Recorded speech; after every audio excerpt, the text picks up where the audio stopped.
마지막으로 M의 전화를 받던 날이 떠올랐다. 얼굴을 보면 차마 입이 떨어지지 않을 것 같아서 전화를 했다며 M은 그만 만나자고 했다.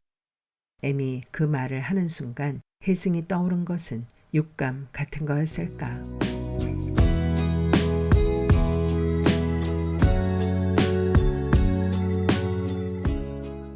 말의 미소.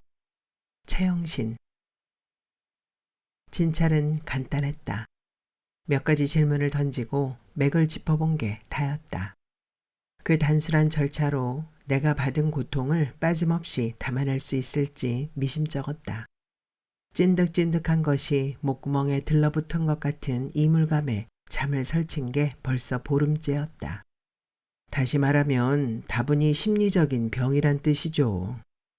남자의 말에 나는 얼마간 저항감을 느꼈다.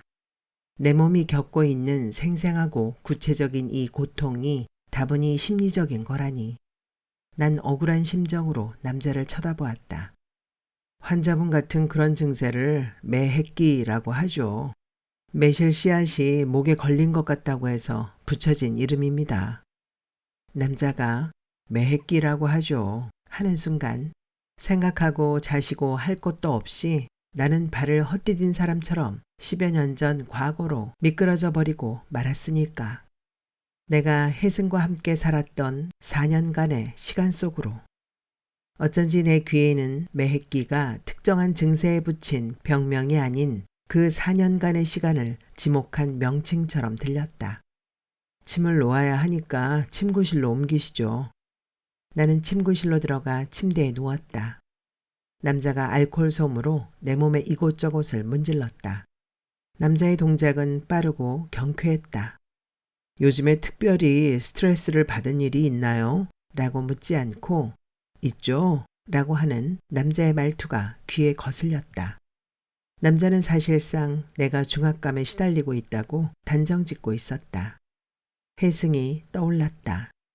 느닷없이 전화를 걸어 너희 집에 가려고 해 하던 혜승. 내 생활이라는 건 매일 똑같은 일상의 반복이었다.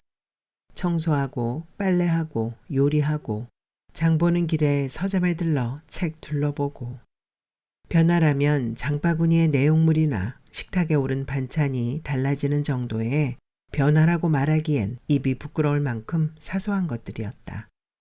그 반복에서 제외되는 게 있다면 혜승의 전화뿐이었다. 하지만 난 혜승의 전화를 특별한 스트레스라고 선뜻 인정하고 싶지 않았다.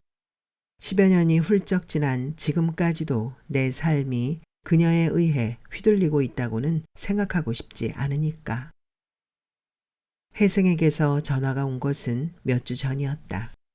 정확히 말하면 전화가 아니라 문자였다. 너희 집에 가려고 해. 괜찮니? 발신자의 이름이 없었지만 난 단박에 혜승이란 걸 알아보았다.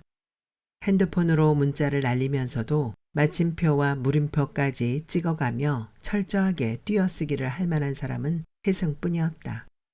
하지만 그런 힌트 때문에 혜승이란 걸 안 것은 아니었다. 그냥 알아버렸다고. 문장을 보는 순간 팍 느낌이 와버렸다고 말한다면 이상하게 들릴까. 난 그 문장을 자연스럽게 혜승의 목소리로 읽었다. 나는 멍하니 앉아 있다가 괜찮아 라고 답장을 보냈다. 확인 단추를 누르는 순간 혜승의 괜찮니와 나의 괜찮아가 과연 같은 뜻일까 하는 의문이 들었다. 두 개의 괜찮아 사이에 4년의 시간이 오래전에 버려진 마을처럼 쓸쓸한 모습으로 있었다. 전화벨 소리가 시작된 것은 그때였다. 혜승과 함께 살았던 기숙사. 지은 지 100년도 더 된 낡은 기숙사에 울려 퍼지던 쩌렁쩌렁한 전화벨 소리.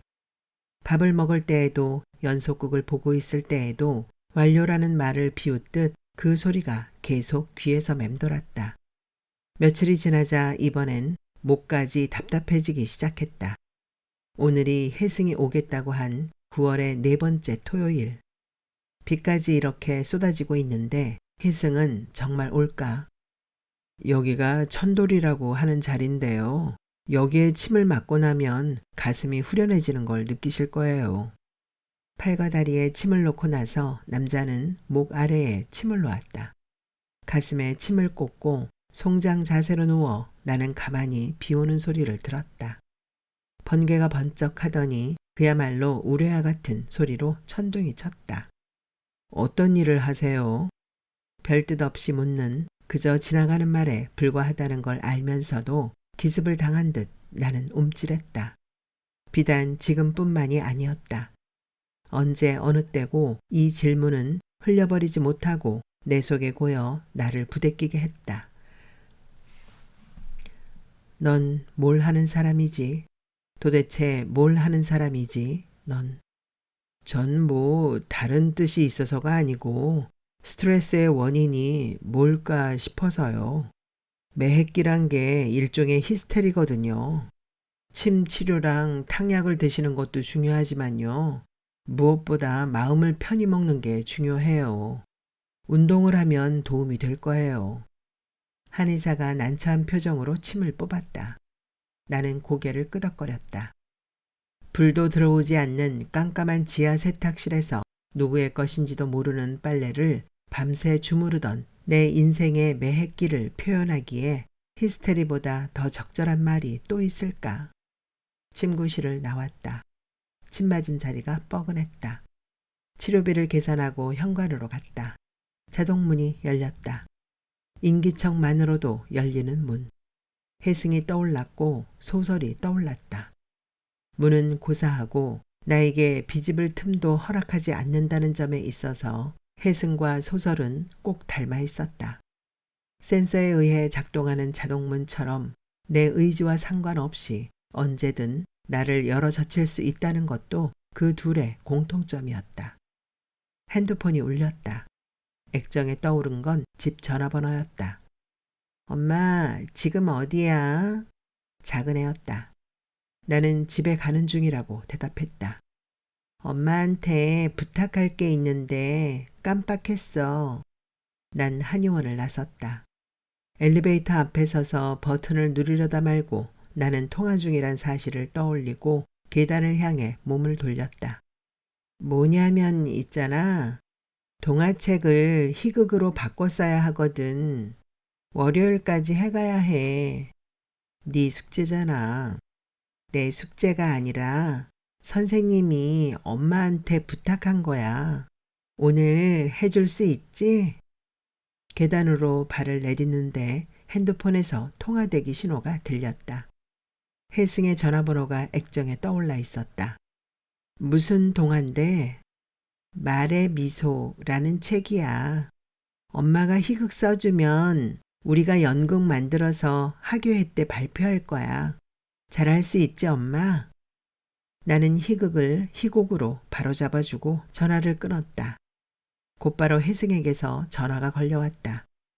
혜승이 2번이나 연달아 전화를 걸어 하고자 하는 말은 둘 중에 하나일 터였다. 가지 못하게 되었어. 혹은 지금 출발할게. 내가 기대하고 있는 게 어느 쪽인지 알 수 없었다. 나야, 혜승이 말했다.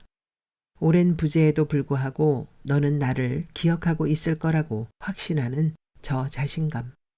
혜승답다고 나는 생각했다. 금방 나는 그 생각을 지웠다. 도대체 혜승다운 게 뭔지, 혜승으로 인해 힘들었던 시간은 어쩌면 나 스스로가 내린 단정들에서 비롯된 것인지도 모른다. 나 자신보다 나를 더 잘 아는 사람이 혜승이듯 혜승을 가장 잘 아는 사람은 나라고 믿어 의심치 않았던 그 시간들. 지금 출발했어. 너 사는 데가 용인 맞지? 넌 어딘데 지금? 서울이야. 가는 길에 잠깐 분당 서울대병원에 들려야 해. 거기까진 길을 아는데 그 뒤론 몰라. 주소를 불러줄 테니까. 소용없어. 내비가 탈이 났거든. 내비라고 발음할 때 혜승의 목소리에 비음이 섞였다. 10여 년 전에도 혜승은 비음 섞인 목소리로 M을 용용이란 애칭으로 불렀다. 기숙사 잔디밭에 이불을 깔아놓고 그 위에 나란히 누워 혜승의 사랑 이야기를 듣는 걸 나는 좋아했다. 햇볕에 달궈진 이불 위에 배를 깔고 누워서 용용이가 말이야 하는 혜승의 목소리를 듣는 시간에 그 해낙낙함이라니. 그에 반해 내가 혜승에게 내 연애를 털어놓는 곳은 칙칙한 술집이었다. 지금 설명해줘도 다 까먹을 것 같아. 병원에 들렀다가 출발할 때 다시 전화할게. 혜승이 먼저 전화를 끊었다. 혜승의 스스럼 없는 말투. 대학을 졸업한 뒤로 거의 만난 적이 없다는 사실을 혜승은 잊은 걸까. 친구 선주의 결혼식장에서 혜승과 나는 찻집으로 들어갔다. 내가 아무 말이나 떠오르는 대로 주워 섬기는 동안 혜승은 말없이 커피만 홀짝거렸다. 혼자만의 독백은 금방 끝나버리고 그 뒤에 오랜 침묵. 불편함을 이기지 못하는 난 또 입을 열었다. 시원하게 맥주나 할까? 나 술 끊었어. 담배 없니? 나 담배 끊었는데. 그게 마지막이었다. 그날 결혼한 선주가 낳은 허니문 베이비가 9살이 되도록 연락 한 번 없던 혜승이었다. 새삼스럽게 혜승은 왜 나에게 오겠다는 걸까? 목이 답답했다. 아무 소용이 없다는 걸 알면서도 나는 가슴팍을 두드리며 캑캑거렸다. 빌딩을 나섰다. 어느새 빗줄기가 가늘어져 있었다. 굳이 우산을 펴지 않아도 될 정도였지만 나는 커다란 골프용 우산을 펴들고 거리로 나섰다. 큰 길을 따라 걷다가 산을 향해 직각으로 꺾인 길로 접어드는데 뒤에서 경적 소리가 났다. 고개를 돌렸다.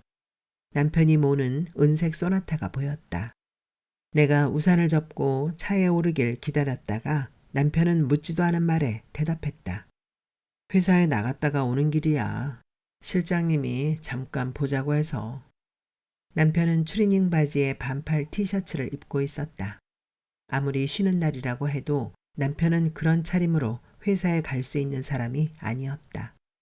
반바지 차림으로 동네 슈퍼에도 가지 않는 사람이 남편이니까. 난 남편이 어디에 머물다가 오는지 알고 있었다. 고작 1시간을 그곳에 머물기 위해 왕복 2시간을 길바닥에 버렸을 남편.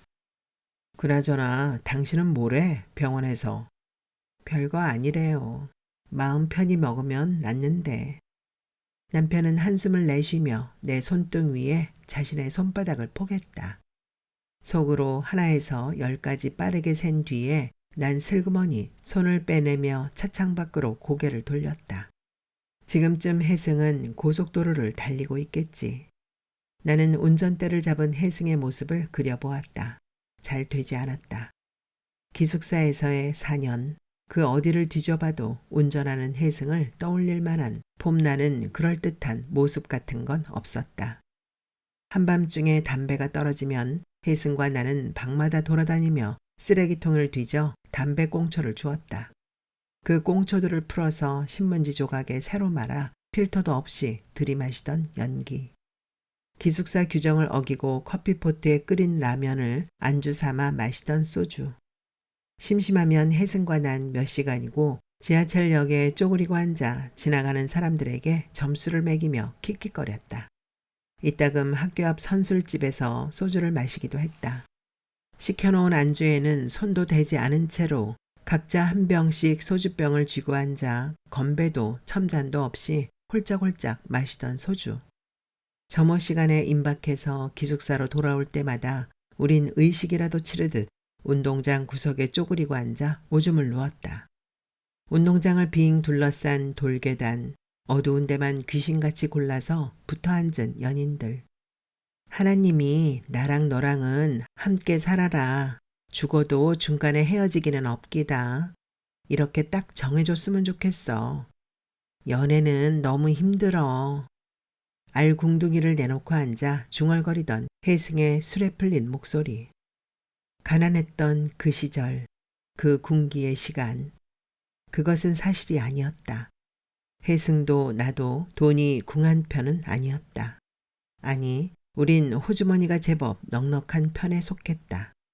집에서 학비는 물론이고 용돈까지 넉넉하게 붙여왔기 때문에 그녀와 난 딴 친구들처럼 아르바이트를 할 필요도 없었다. 그런데도 그 시절을 떠올릴 때마다 생생하게 되살아나는 이 허기는 도대체 어디에서 비롯된 것인지. 참, 차 부장님 사모님이 병원에 입원했다네. 차를 출발시키며 남편이 말했다. 나는 룸미러로 남편을 쳐다보았다. 브레이크를 밟아야 하는데 엑셀을 밟아버렸대. 차가 완전히 박살났는데 다행히 사람은 크게 다치진 않았더라고. 세상에. 무사고 운전 경력 20년이라던데 만날 오가는 길이라 방심한 모양이야. 남편이 운전대를 잡지 않은 손으로 턱을 문질렀다. 별 느낌 없이 사용하던 말이 특별한 울림으로 다가오는 순간이 있는데 지금이 그러했다. 방심. 정신을 차리지 않은 상태를 마음을 놓아버리다 라고 표현한 낱말. 나는 그 조어에서 두려움을 읽었다. 단단히 움켜쥐고 있던 마음이란 놈을 어느 순간 가차없이 탁 놓아버리는 몸에 대한 두려움. 나를 운전대로부터 멀어지게 한 것은 바로 그 내 몸에 대한 두려움이었다. 지난 여름 언니의 갑작스런 죽음에 난 직접 차를 몰아 고속도로를 달렸다. 가슴이 꼬챙이로 쑤셔대는 것처럼 견딜 수 없이 고통스러운 와중에도 내 손은 차선을 바꿀 때마다 깜빡이를 켰고 뒷사람을 위해 비상등을 밝히는 배려도 잊지 않았으며 과속 카메라가 있는 곳마다 내 발은 어김없이 브레이크를 밟고 있었다. 며칠 동안 잠을 자지 못해 졸음이 쏟아지는 와중에도 손이 알아서 척척 그림을 그려내더라는 어느 화가의 말은 조금도 과장이 아니었다. 그게 몸이었다. 그런 몸이 기특하고 믿음직스러우면서도 한편으론 두려웠다. 이런 식으로 훌쩍 정신의 통제를 벗어나는 몸뚱이라면 때에 따라선 얼마든지 나를 파괴하는 자폭용 폭탄이 될 수도 있을 거라는 두려움. 차선을 바꿀 때마다 깜빡이를 켜는 것도 몸이지만 브레이크 대신 엑셀을 밟아버리는 건 역시 몸이라는. 그 두려움에 대해서 말했을 때 남편은 대답했다. 내가 당신을 다 이해할 수 있을 거라고 기대하지 마. 내가 당신을 속속들이 이해했다면 당신은 글을 쓰지 않았을지도 몰라. 그 두려움에 대해서 써봐. 부디 용기를 내서. 집에 도착했다. 큰 길에서 산을 향해 몇 블럭 올라가면 단독주택이 모여있는 동네가 나타나는데 동네 입구에 있는 살구색 벽돌집이 우리 집이다. 남편은 집 앞에 텃밭에 차를 세웠다. 이사하기로 결정하고 나서부터 남편은 탈서울과 텃밭을 입에 달고 살았다. 텃밭 딸린 집을 찾자 우리는 주말마다 차를 몰고 서울 근교의 도시들을 훑고 다녔다. 반년을 헤맨 끝에 우리는 용인의 갈매골 아래에 정착하기로 의기투합했다. 목마른 말이 물을 마시러 내려온다는 곳 갈매골. 서울의 아파트를 처분한 돈에 은행에서 융자받은 돈을 얹어 우린 텃밭 딸린 집을 샀다. 어떻게 저렇게 잘 키웠지? 차에서 내리자마자 남편은 혼잣말을 하며 옆집의 텃밭으로 건너갔다. 이리 와봐 여보. 남편이 나를 향해 손짓했다. 나는 남편이 서 있는 곳으로 다가갔다. 쪼그리고 앉아 상추를 솟고 있는 노부부가 보였다. 참 잘 키우셨네요. 저희는 아예 싹도 나지 않고 죽어버리던데요. 상추를 내려다보며 남편이 말했다. 지난 봄에서 초여름까지 우리 식탁에 하루도 거르지 않다시피 올라왔던 푸성기가 상추였다. 잎을 떼어내면 그 자리에서 잎이 나오고 떼어내면 또 나오고 아삭거리는 식감이며 짙은 향도 좋았지만 우린 다른 무엇보다 그 한정없음에 감탄했다. 술이라도 한 잔 걸친 날이면 남편과 나는 요술방망이나 화수분을 얻은 것처럼 든든해하며 텃밭을 둘러보곤 했다. 하지만 상추대가 웃자랄수록 상추는 쓴맛이 점점 더 강해졌다. 밭을 갈아엎고서 상추 씨를 새로 뿌린 게 한 달 전인데 아무리 기다려도 싹은 돋아나지 않았다. 여름엔 너무 무더워서 상추가 싹을 못 틔워요. 할아버지가 말했다. 할머니가 말을 보탠다. 냉동실에 씨를 얼렸다가 뿌리면 되는데 그걸 모르셨구만. 씨를 얼렸다가요? 남편이 허를 찔린 표정으로 할머니의 말을 되받았다. 난 거울 속의 나를 쳐다보듯 남편을 바라보았다. 내 표정도 남편과 별반 다르지 않을 터였다. 임계치까지 체온을 낮춘 채 혹한을 견뎌냈을 작은 씨앗. 지금은 겨울이라고 세상은 온통 여름이지만 여름 속에서 혼자 겨울을 겪는 외로움 없이는 싹을 틔울 수 없는 거라고.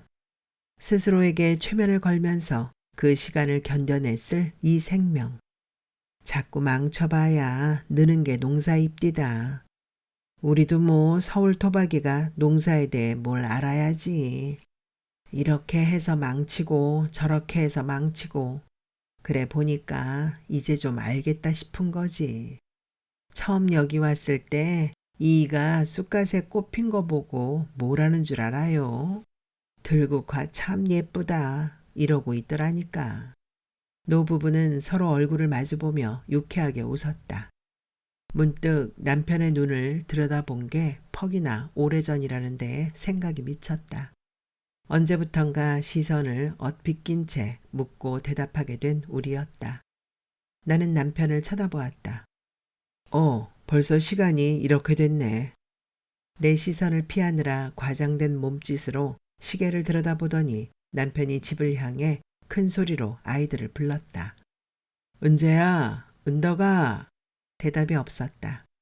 남편은 담장까지 걸어가 다시 아이들의 이름을 불렀다. 아이들이 현관문을 열고 밖으로 나왔다. 학교에 가지 않는 토요일이라고 아이들은 아직까지도 잠옷 차림이었다.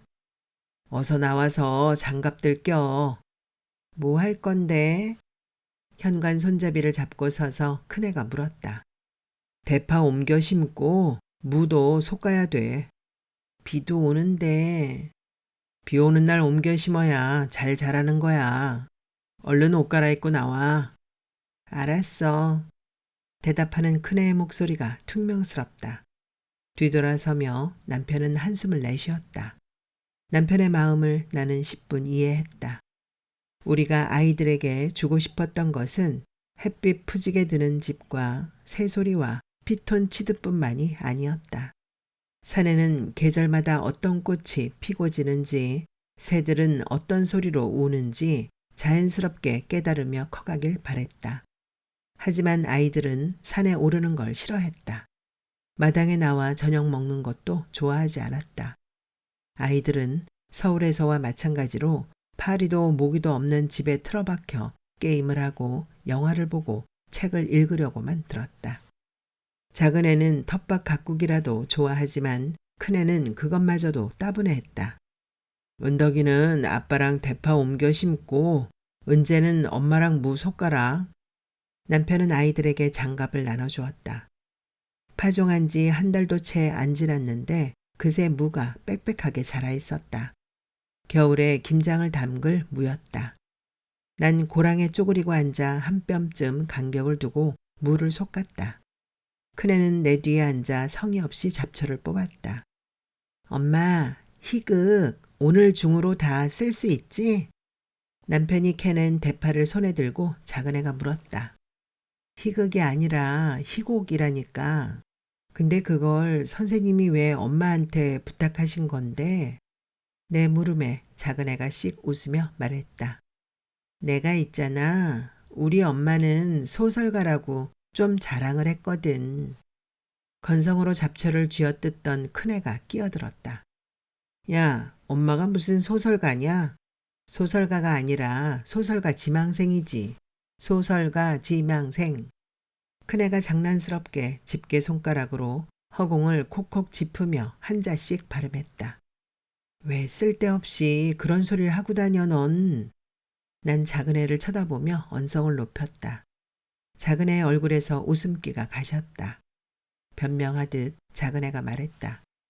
그게 아니라 수업 시간에 선생님이 소설 제목 아는 거 있으면 하나씩 써보라잖아. 동화 말고 소설로. 난 토요일이라고 썼어. 그랬더니 선생님이 누가 쓴 소설이냐고. 상황이 대충 파악되었다. 뭐라고 할 말이 없었다. 토요일은 내가 작년 봄에 쓴 것으로 문예지 공모전에 응모했다가 예심도 통과하지 못하고 떨어진 단편 소설이었다. 그것을 끝으로 1년하고도 반년이란 시간이 흐르는 동안 난 단 한 문장도 쓰지 못하고 있었다. 난 누그러진 목소리로 작은 애에게 물었다. 희곡으로 바꿀 동화가 뭐라고 했지? 말의 미소. 어떤 내용인데? 되게 감동적이야. 난 3번이나 읽었어. 어떤 내용이냐면, 선생님이랑 애들이 말을 한 마리 사. 그 말 이름이 비르아캥이야. 비르아캥은 사막의 도시라는 뜻이야. 사막의 도시. 정말 멋지지, 엄마? 작은 애가 동의를 구하는 눈으로 나를 쳐다보았다. 난 고개를 끄덕거렸다. 한의원을 나서면서 전화를 받았을 때 난 작은 애가 발음한 말이 뛰는 말이 아니라 언어를 뜻하는 거라고 생각했었다. 말의 미소라는 구절을 볼 때 100에 99은 히잉거리는 말을 떠올리겠지.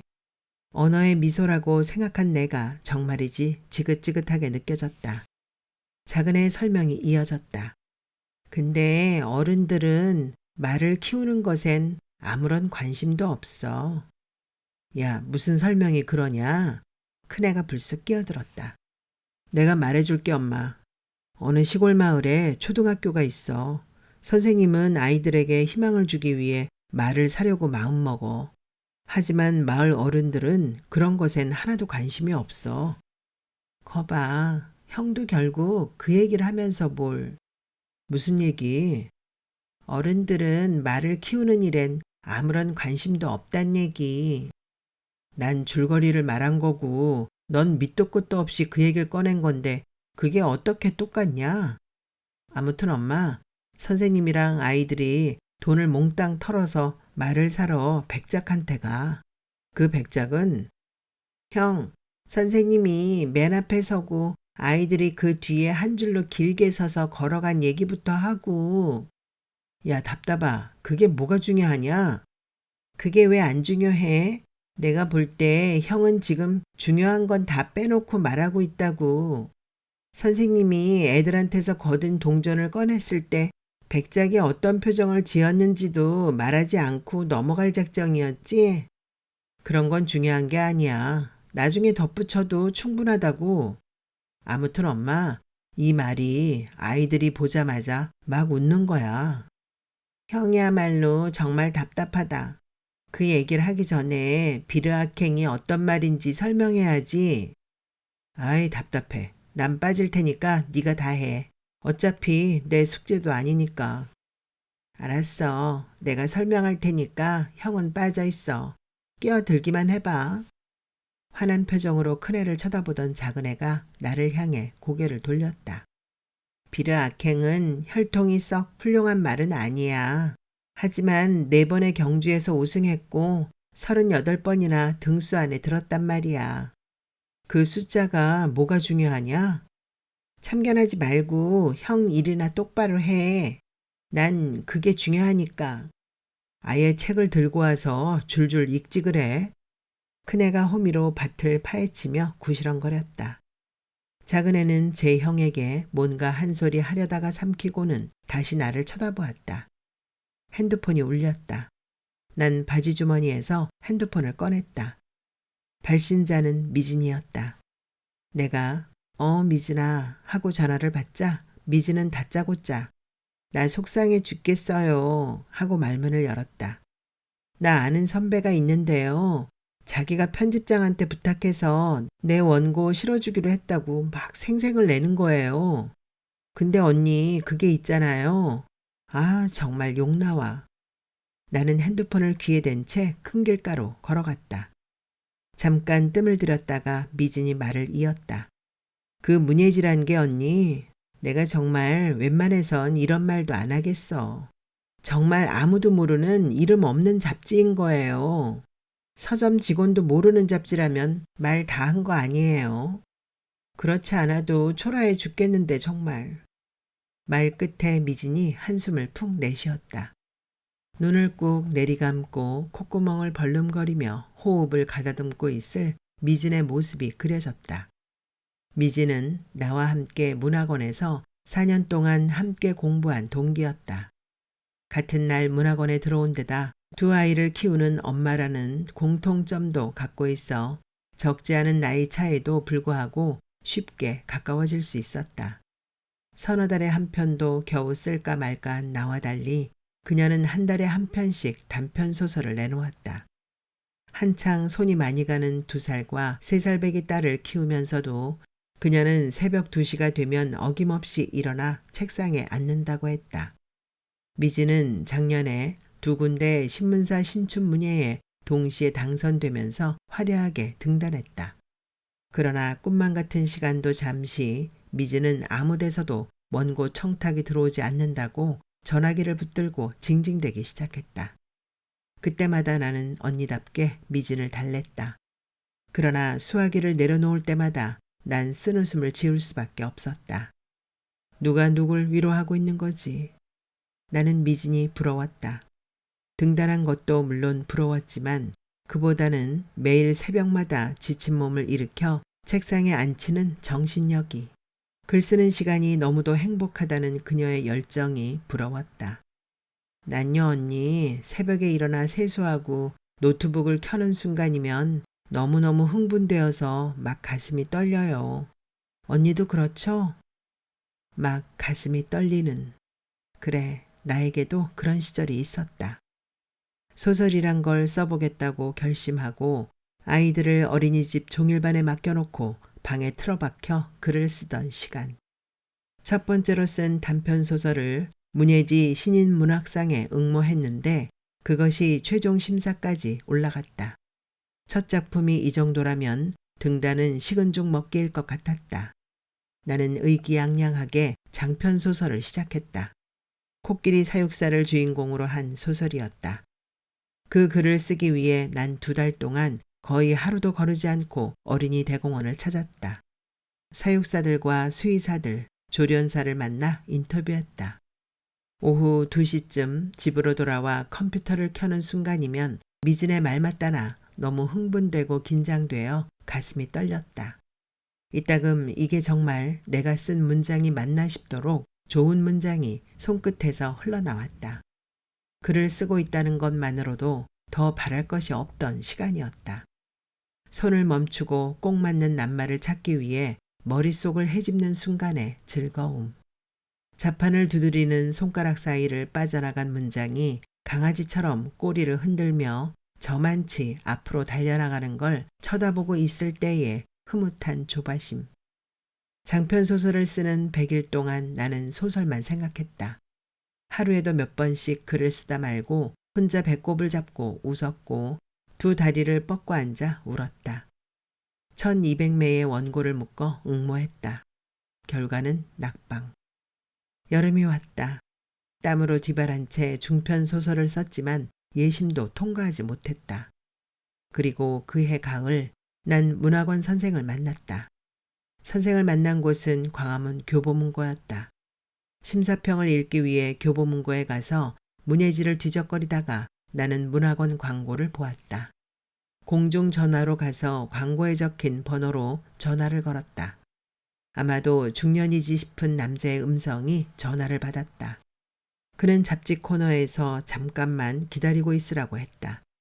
얼마 지나지 않아 중년을 넘긴 남자가 나에게 다가왔다. 나는 그렇게 선생을 만났다. 그를 따라 골목길을 걸었다. 교보문고 뒤편 먹자골목을 가로지르자 허름하고 낡은 건물이 나타났다. 테이블을 사이에 두고 나는 선생과 마주 앉았다. 글은 좀 써봤나요? 선생이 물었다. 장편과 중편, 단편을 한 편씩 썼습니다. 오, 그래요? 선생은 기대에 찬 눈으로 나를 쳐다보았다. 나는 첫 수업 시간에 내 소설을 내놓았다. 선생의 평가는 혹독했다. 이 글은 소설이 아니야. 그냥 이야기지. 이따위 동네 여자들 수다를 소설이라고 최종심에 올리다니 참. 난 얼굴을 붉히면서도 이상하게 가슴이 설레었다. 선생의 말대로 수다를 옮겨놓으면 그게 소설이라고 생각했던 나였다. 단편소설과 장편소설에 맞는 문장이 따로 있다는 생각 같은 건 꿈속에서도 해본 적이 없었다. 첫 수업을 마치고 문학원을 나오자마자 난 남편의 회사로 달려갔다.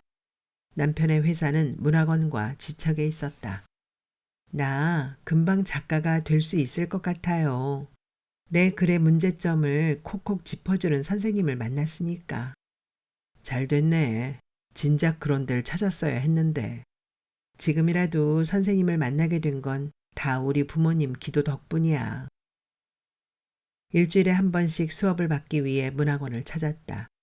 삐걱거리는 유리문을 열고 좁고 어두운 계단에 첫 발을 디딜 때마다 내가 시험관에서 수정된 착상되기 위해 엄마 자궁 속으로 조심스럽게 들이밀어지는 수정란처럼 느껴졌다. 나는 수험생처럼 선생의 말을 공책에 옮겨 적었다. 단편소설은 과학이다. 중편소설이 나무라면 단편은 그 나무를 톱으로 잘랐을 때 드러난 단면이다.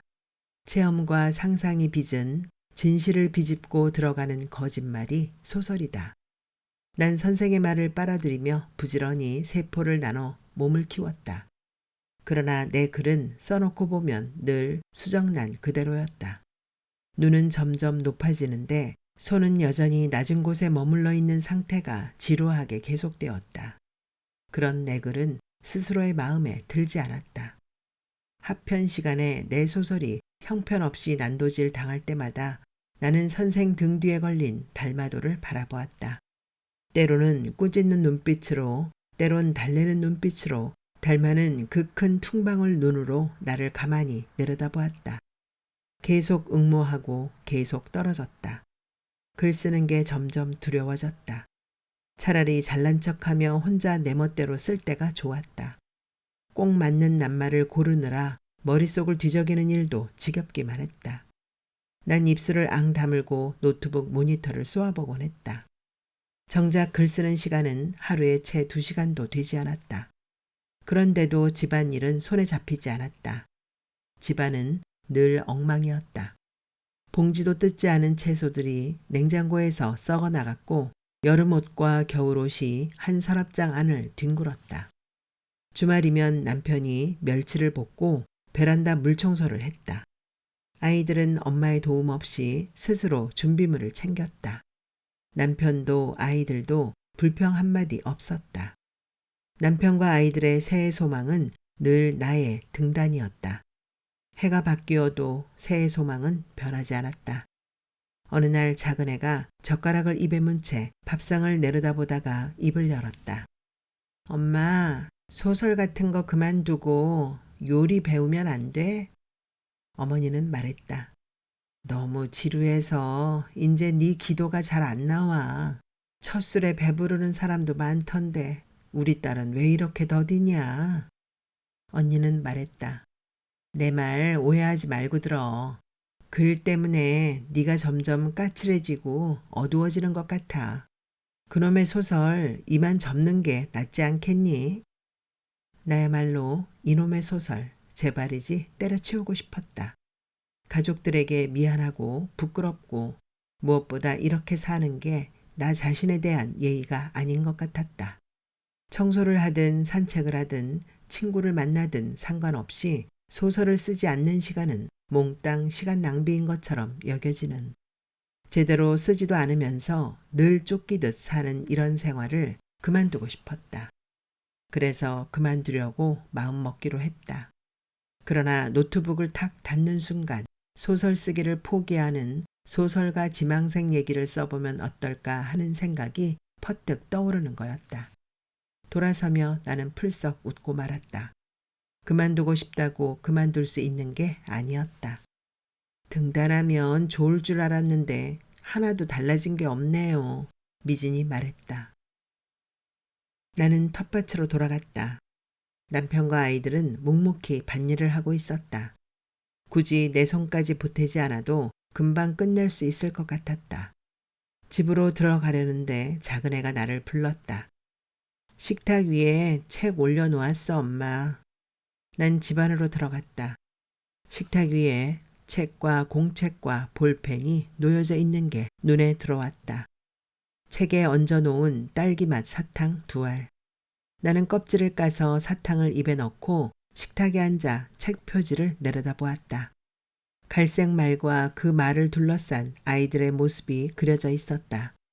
사탕을 입에 문 채 나는 말의 미소라고 발음해 보았다. 눈으로 갈색 말을 보고 있으면서도 말이란 게 한사코 뛰는 말이 아니라 언어로 와닿았다.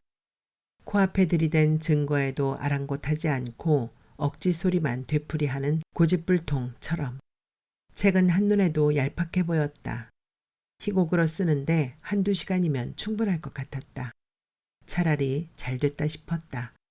손 놓고 있기보다는 뭔가 하고 있는 편이 시간 보내기에 도움이 될 테니까. 회승을 기다리고 있는 지금 내 마음은 뭐랄까. 매맞기 직전 같은 긴장과 두려움까지 지루함에 보태져 있는 상태였다. 얼마나 긴장했냐면 솔직히 말해 아까 한의원을 나설 때부터 지금까지 난 구약성서에 나오는 야곱에 관한 생각을 떨치지 못하고 있었다. 배고픈 형 에서에게 죽 한 그릇으로 얼렁뚱땅 장자권을 산 야곱. 아버지와 형을 속이고 장자에게 내려질 축복을 가로챈 야곱. 형이 무서워 외삼촌 집으로 도망가 세월이 흘러 가족과 함께 고향으로 돌아오는 야곱. 형이 자신을 죽이지나 않을까 두려워 종들과 선물과 아내와 아이들을 앞세워 형 에서의 환심을 사려는 야곱. 할 수만 있다면 나도 야곱처럼 회승에게 전령을 보내 미리 내 마음을 전하고 싶은 심정이었다. 이런 내가 어처구니 없게 느껴졌다. 굳이 나와 승혜의 관계를 에서와 야곱에 빗대어 본다면 내가 에서면 에서지 야곱이 될 수는 없기 때문이었다. 내가 혜승에게 빼앗긴 것은 있어도 빼앗은 것은 없었다. 그러므로 내가 혜승에게 일말의 죄책감을 갖고 있다는 것부터가 나 스스로도 납득할 수 없었다. 도대체 혜승을 향한 이 정체불명의 죄책감은, 이 정체불명의 부채감은 어디에서 비롯된 것일까? 혜승에 대한 생각을 미뤄두고 싶었다. 나는 공책을 펼치고 맨 위에 말의 미소라고 썼다. 처음부터 끝까지 책을 다 읽고 나서 희곡으로 쓸까 하다가 한 단락씩 읽으면서 바로바로 바꿔쓰기로 했다. 책을 펼쳤다.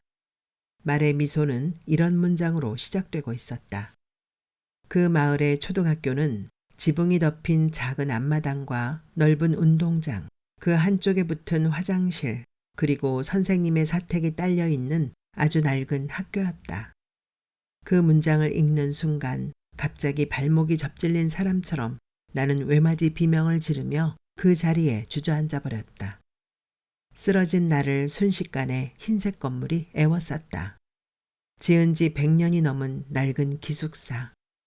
수녀원 같은 정갈함과 소박함이 느껴지던 공간. 중앙에 작은 정원이 있고 그 정원을 둘러싸듯 미음자로 지어 올린 4층짜리 건물. 하늘에서 내려다보지 않는 한 밖에선 절대로 들여다볼 수 없게끔 사방이 막혀있던 그 정원. 햇볕 좋은 날엔 이불을 잔디밭에 펼쳐놓고 그 위에 누워 햇볕을 쬐던. 처음이었다. 대학을 졸업한 뒤 기숙사의 모습을 구체적으로 떠올려 본 건 지금이 처음이었다. 10여 년 동안 한 번도 그곳을 제대로 기억해 본 적이 없다는 사실이 나를 놀라게 했고 내 가슴 속에 그 공간이 이토록 선명하게 들어앉아 있다는 사실이 나를 놀라게 했다. 얼마나 생생하게 기억하고 있느냐면 말의 미소의 첫 문장을 다 읽기도 전에 나는 이미 정원에서 말린 이불에서 나던 햇볕 냄새며 라디에이터에서 씩씩거리며 뿜어져 나오던 증기의 냄새까지 다 맡아버린 터였다. 나는 심호흡을 한 뒤 다시 볼펜을 손에 쥐었다. 핸드폰이 울렸다. 혜승이었다.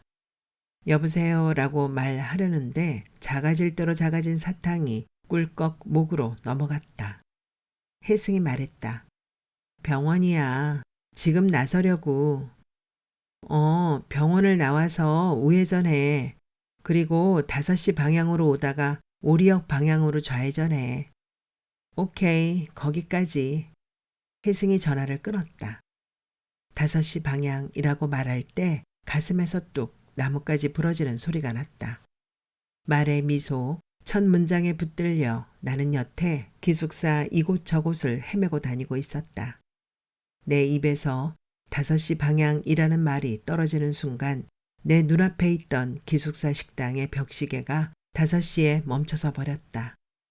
수업이 막 끝나고 저녁 식사가 시작되기 직전에 기숙사 전체가 전화벨 소리로 가득 차버리던 시간. 오후 5시. 기숙사는 지하 1층, 지상 4층의 흰색 건물이었다. 전화기는 지하를 제외한 각 층마다 복도 중앙에 6대씩 놓여 있었다. 저마다 1에서 6까지의 아라비아 숫자를 몸체에 달고 기다란 나무 선반 위에 얌전히 놓여 있던 6대의 전화기. 그 풍경을 기억하려니 그 속에 어설프게 숨겨져 있던 조바심과 신경질이 함께 떠오른다. 방문 위에 달린 스피커로 이름을 호명한 뒤 몇 번 전화 받으세요 하면 쏜살같이 달려나가 전화를 받아야 했다. 잠시라도 꿈을 대다가 수화기를 들면 이미 끊겨있기 일쑤였다. 급하게 저녁 약속을 잡는 오후 5시의 전화통화는 특히나 더 흥분된 목소리였다. 한껏 멋을 낸 아이들이 약속 시간에 늦지 않기 위해 서둘러 기숙사를 빠져나가는 모습을 지켜보다가 혜승과 나는 손을 잡고 식당으로 내려가 모차르트를 들으며 밥을 먹었다. 내 기도가 끝나길 기다렸다가 혜승은 짧은 이야기를 꺼내놓았다. 그 뒤를 이어 내 이야기가 시작되고 그렇게 하나씩 이야기를 나눈 뒤에 우리는 밥을 먹기 시작했다. 혜승의 이야기 속의 주인공은 늘 혜승이 아는 어떤 사람이었다. 혜승의 친구 혹은 친구의 친구, 때론 친구의 언니의 친구까지 주역을 맡을 때도 있었지만 혜승 자신이 주인공으로 등장할 때는 없었다. 이를테면 이런 식이었다. 내 친구의 언니 얘긴데 있잖니? 그 언니가 다니는 중학교 앞에 정원이 멋진 집이 있었대. 언니는 이따금 그 집 앞에 가서 문틈으로 정원을 들여다보았대. 그런데 하루는 그 집주인 아들이 문을 열어주더래. 손가락으로 나무를 하나씩 가리키면서 이건 무슨 나무, 이건 무슨 나무, 이렇게 이름도 가르쳐 주더란다. 그 순간 언니는 생뚱맞게도 그림을 그리고 싶다는 생각이 들더래. 나무랑 그 사람이랑 그 사람의 목소리랑 풀냄새까지 생생히 담긴 그림을. 뭘 그려보고 싶다는 생각을 한 건 그때가 처음이었대. 나를 주인공으로 내세우지 않은 건 나도 마찬가지였다. 끝도 없이 이야기가 나오는 혜승과 달리 난 할 이야기가 없었다. 나는 주로 내 경험을 친구의 이야기인 것처럼 각색해서 말했다. 한참 시간이 흐른 뒤 혜승은 말했다. 넌 좋은 작가가 될 수 있을 거야.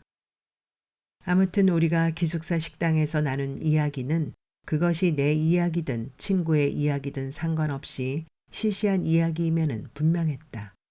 시시하고 싱겁고 따분한 이야기들. 산다는 게 양파를 까는 것처럼 거기서 거기인 이야기들이 겹겹이 포개진 것에 다름 아니라고 말하듯. 밥상머리에 앉아 시시하고 따분한 이야기를 나눈 건 어쩌면 부실한 밥 때문이었을지도 모르겠다. 비싸기로 소문난 기숙사 비에도 불구하고 기숙사 밥은 형편없었다. 그래서일까 기숙사 밥을 먹고 나면 포만감에도 불구하고 허기진 느낌을 떨칠 수가 없었다. 나는 식탁 위에 걸린 벽시계를 쳐다보았다. 정오가 다 되어가고 있었다. 점심을 준비하기엔 좀 이른 감이 있지만 혜승이 도착하기 전에 식탁을 치우고 싶었다. 난 공책 위에 책을 거꾸로 뒤집어 놓고 식탁에서 일어났다. 밖으로 나갔다. 남편은 나무 의자 등받이에 엉덩이를 걸치고 앉아 핸드폰으로 누군가와 통화를 하고 있었다. 내 밑에 있는 현철이 말이야. 소개시켜줄 아가씨 없어? 핸드폰 슬라이더를 내리며 남편이 말했다. 학벌 좋고 성격 좋고 실력도 있고 여자 보는 눈도 까다롭지 않은데. 남편이 덧붙였다. 어떤 여자를 원하는 거냐고 물었다. 만났을 때 느낌만 좋으면 된대. 딱 하나 글 쓰는 여자만 빼고. 말을 해놓고 남편이 겸연쩍게 웃었다. 작가는 절대 사절이란다, 그놈이. 작가가 왜? 대부분 남자들이 자기 아내를 아무래도 꺼려하지 않겠어? 자기 사생활이 어떤 식으로든 드러나는 게 부담스러울 테고. 까칠하고 예민한 데가 있잖아, 글 쓰는 사람들. 가장 불편한 건 글 속에 어떤 식으로든 아내의 생각이 녹아있을 테고 적당히 모르고 지나가고 싶은 부분까지 들여다보고 싶지 않은 것까지 다 알게 된다는 거겠지. 같이 사는 사람끼리 너무 깊이 알면 힘들잖아. 남편이 딴청을 피우듯 장갑 낀 손으로 호미에 묻은 흙을 털어내며 말했다. 당신도 나랑 사는 게 힘드냐고 물으려다 말고 나는 큰애에게로 다가갔다. 큰애가 솎아놓은 무가 소쿠리 가득했다. 나는 소쿠리를 들고 호박 넝쿨러가 호박을 하나 따서 소쿠리에 얹었다. 현관 쪽으로 몸을 틀었는데 아까부터 곁눈질로 나를 힐끔거리던 작은 애가 문 열어줄게 하고 소리치면서 쏜살같이 달려와 내 옆에 섰다. 난 남편을 쳐다보았다. 남편은 못마땅한 눈으로 작은 애를 쳐다보고 있었다. 무청으로 뭐 할 건데 엄마? 작은 애가 물었다. 살만 놨다가 된장국 끓이게. 어떻게 삶는데? 무청 삶는 거 엄마한테 배워야겠다. 작은 애는 작은 소리로 속삭이며 힐끔힐끔 아빠 눈치를 살폈다. 엄마 궁둥이만 따라다니면서 살림을 거두는 작은 아들을 남편은 탐탁지 않아 했다. 작은 애가 도서관에 가서까지 요리책을 뒤적거리는 걸 보고 남편은 평소에 그답지 않게 격앙된 목소리로 나를 비난했다. 딸이 없다고 당신이 은덕일 여자애로 키우고 있는 거 아니야? 현관문을 열었다. 내가 먼저 들어가길 기다렸다가 작은 애가 얼른 내 뒤를 따라 들어왔다. 그거로는 뭐 만들 건데? 턱짓으로 소쿠리 위에 얹힌 호박을 가리키며 작은 애가 물었다. 국이라면 호박국? 대답 대신 고개만 끄덕였다. 엄마가 밥 안 쳐. 국은 내가 끓일게. 작은 애는 내 허락을 기다리지도 않은 채 잽싸게 냄비에 물을 받아 가스레인지 위에 얹었다. 나는 쌀을 씻어 밥통에 앉혀놓고 식탁에 앉아 책을 펼쳤다. 아까 읽은 데에서 이어 몇 장을 읽어 내려갔다. 말을 살 돈을 마련하기 위해 전전긍긍하는 선생, 말을 키울 꿈에 부푼 아이들, 마을 어른들이 정부 정책에 반대하는 시위를 하기 위해 파리로 떠난 어느 일요일, 지금 당장 저금통을 깨뜨리라고 말하는 선생, 말을 사기 위해 한 줄로 길게 서서 마을을 떠나는 선생과 아이들. 엄마, 이거. 현관문 열리는 소리에 이어 큰애의 목소리가 들렸다. 옆집 할머니가 엄마 갖다 주래. 여기 놓는다. 난 식탁에서 일어나 현관으로 갔다. 신문지로 둘둘만 꾸러미가 현관 바닥에 놓여 있었다. 꾸러미를 들고 식탁으로 와 신문지를 펼쳤다. 상추였다. 도로 신문지로 상추를 마는데 패트릭 스웨이지의 얼굴이 보였다. 사랑과 영혼의 배우 패트릭 스웨이지 별세. 사랑과 영혼은 혜승과 함께 3번이나 보았던 영화였다. 가을이 지나고 겨울이 다 가도록 혜승과 나는 그 영화의 주제곡인 언체인드 멜로디를 입에 달고 살았다. 밥을 씹으면서도 칫솔질을 하면서도 끊임없이 흥얼거리던 노래. 사랑의 몰리, 언제나 사랑했어. 혜승의 목소리가 들렸다. 상추꾸러미를 한쪽으로 밀쳐놓고 막 책을 끌어당기려는 순간이었다. 난 고개를 들어 주위를 두리번거렸다. 혜승은 보이지 않았다. 나는 손으로 내 귀를 더듬었다. 혜승의 목소리가 옆에서 속삭이는 것처럼 분명하게 들렸는데 목소리뿐만 아니라 따뜻한 입김까지도 고스란히 느껴졌는데 사랑과 영혼이 스크린에서 내려진 뒤에도 아무도 언체인드 멜로디를 흥얼거리지 않게 된 뒤까지도 혜승은 패트릭 스웨이지가 맡았던 샘의 마지막 대사를 읊어대곤 했다. 사랑의 몰리, 언제나 사랑했어. 그 대사를 읊은 뒤에 침대에 뛰어들던 혜승. 가슴에 두 손을 얹은 채 한동안 꼼짝 않고 누워있던 혜승. 벌떡 일어나. 나 사랑하고 싶어. 소리치던 혜승. 사랑과 영혼에 취한 채로 가을이 가고 겨울이 가고 봄이 왔다. 대동제를 앞두고 아이들은 미팅을 하느라 바빠졌다. 그건 기숙생들도 마찬가지였다. 기숙생들이 염두에 둔 것은 대동제가 아니라 기숙사 오픈하우스였다. 기숙사 오픈하우스는 말 그대로 기숙사를 외부인에게 공개하는 날로 대동제가 끝나고 보름쯤 뒤에 열렸다. 친구든 친지든 상관없이 한 사람당 한 명씩 초대할 수 있도록 되어 있었는데 고지곳대로 가족이나 여자친구를 데려오는 사람은 없었다. 초대되는 사람들은 한결같이 남학생들이었다. 혜승은 미팅을 하느라 갑자기 바빠졌다. 주말엔 하루에 2~3건씩 미팅을 하기도 했다. 눈꺼풀에 아이섀도우를 바르고 다리털을 미는 혜승이 나는 낯설었다. 곧 혜승에게 남자친구가 생겼다. 혜승의 남자친구는 그녀의 설명에 의하면 화가 나면 머리카락이 고슴도치처럼 빳빳하게 곤두서는 남자였다. 그러나 한 달도 채우지 못하고 혜승은 그 남자와 헤어졌다. 그 남자와 헤어진 뒤로 혜승은 더 이상의 샘의 대사를 읊거나 노래를 흥얼거리지 않게 되었다. 가슴에 손을 얹고 나자빠지는 것 같은 이상한 행동도 하지 않았다. 대동제가 끝나고 기숙사 오픈하우스가 열렸다. 오픈하우스라는 게 남자친구가 있는 기숙생들에게는 최고의 날인 반면 초대할 남자친구가 없는 기숙생들에겐 최악일 수밖에 없는 날이었다.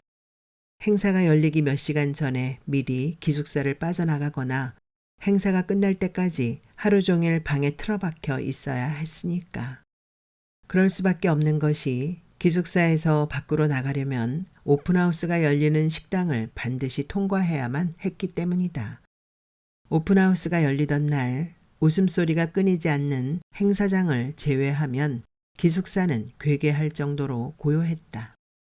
혜승과 나는 기숙사에 남아있는 편을 택했다. 우린 새우깡을 안주 삼아 나폴레옹 한 병을 비우고 빈 방을 돌아다녔다. 문에 달린 잠근 장치란 게 허술하기 짝이 없어서 혜승이 연필 깎는 칼로 몇 번 쑤셔대자 저항 없이 열렸다. 주인 없는 방에 들어가 우리가 한 일은 벽시계의 시계바늘을 12시로 돌려놓은 것뿐이었다. 시계바늘을 돌린 건 혜승이고 나는 문가에 서서 그런 혜승을 바라보았다. 수십 개의 시계를 12시에 맞춰놓고 방으로 돌아와 우린 나란히 침대에 누웠다. 저 아래에서 웃음소리가 터져나왔다. 시간이 멈춰버린 공간에서 듣는 웃음소리는 비현실적인 느낌을 넘어 처연한 거짓말 같았다. 날 사랑해? 나를 쳐다보지 않은 채 혜승이 물었다. 사랑해 몰리, 언제나 사랑했어. 뭐라 말하기 어색해서 나는 한때 혜승이 입에 달고 다녔던 샘의 대사로 대답을 대신했다. 언제나 사랑했어 라는 말. 사람을 사랑한다는 건 그의 현재뿐만 아니라 과거와 미래까지 사랑한다는 뜻일까? 어떤 경우에도 넌 날 떠나지 않을 자신이 있니? 그래. 난 없는데. 난 있잖니. 사람한테 연연해 하지 않아. 언제라도 내가 싫어지면 날 떠나도 좋아. 난 아무 말도 하지 않고 천장만 뚫어져라 쳐다보았다. 혜승도 반듯하게 놓은 채 더 말이 없었다. 식당에서 또 한 차례 웃음소리가 터져나왔다. 한참 만에 혜승이 입을 열었다. 정말이야. 난 사람한테 연연해 하지 않아. 언제라도 날 떠나도 좋아. 알겠지? 그만하자 이런 말. 아무래도 이상하잖니. 그래, 좀 웃긴다. 누가 들으면 우리가 레즈비언인 줄 알겠다. 그치? 혜승이 온몸을 흔들어대며 격하게 웃어댔다. 혜승의 주장대로 그녀의 짧은 연애를 워밍업이라고 치부해 버린다면 먼저 남자친구가 생긴 건 나였다. 3학년 봄이었다. 수업을 마치고 기숙사에 들어오는데 안내실에 앉아있던 사감 선생이 나에게 쪽지를 건네주었다. 꼭 만나고 싶습니다. 기숙사 앞에서 기다리고 있겠습니다. M. 단정한 필체였다. 쪽지를 손에 쥐고 나는 기숙사 앞으로 나갔다. M은 느티나무 아래에 있는 나무 의자에 앉아 나를 기다리고 있었다. 오후 5시가 되면 나는 방에 틀어박혀 오줌 마려운 것도 참아가며 M의 전화를 기다리게 되었다. 혜승 대신 M과 소주를 마시고 M과 영화를 보고 M과 거리를 거닐었다. 기숙사에 들어오면서야 비로소 나는 혼자 모차르트를 들으며 저녁을 먹었을 혜승을 떠올렸고 남자친구에게 홀딱 빠져 친구를 방치했다는 죄책감에 빠졌다. 다행히 혜승에게도 곧 남자친구가 생겼다. 3학년 2학기가 시작되고 얼마 지나지 않아서였다. 혜승은 남자친구를 용용이라고 불렀다. 나의 M이 지나치게 진지하고 무뚝뚝한 남자인데 반해 용용이는 재밌고 유쾌한 사람이었다. 크리스마스는 무슨 일이 있어도 넷이서 함께 보내기로 우리는 계획을 세워두었다. 그러나 그 계획은 수포로 돌아갔다. 크리스마스에 혜승과 용용이는 갑자기 눈 내리는 바다를 보겠다고 동해로 떠나버렸고 나는 몇 번이고 M에게 전화를 걸었지만 통화조차 하지 못했다. 혜승은 지친 모습으로 여행에서 돌아왔다. 떼꾼한 눈으로 말없이 나를 쳐다보다가 혜승은 벽을 향해 돌아앉아 뚝뚝 눈물을 흘리기 시작했다. 용용이가 나랑 헤어지겠대. 혜승이 말했다. 왜? 나 말고도 만나는 여자가 있대. 우리 사랑은 도덕적이지 않대. 너보다 그 여자를 더 사랑한대? 혜승은 울먹이며 고개를 저었다. 넌 어때?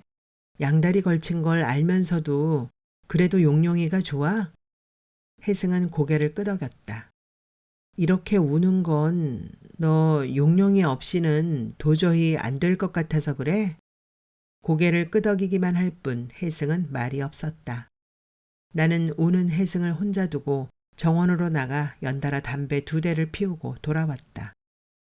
용용이한테 가서 이렇게 말해. 사랑은 도덕적이라는 건. 나는 입을 다물었다. 담배를 태우며 일목요연하게 정리한 말들이 입을 여는 순간 마구 엉켜버렸다.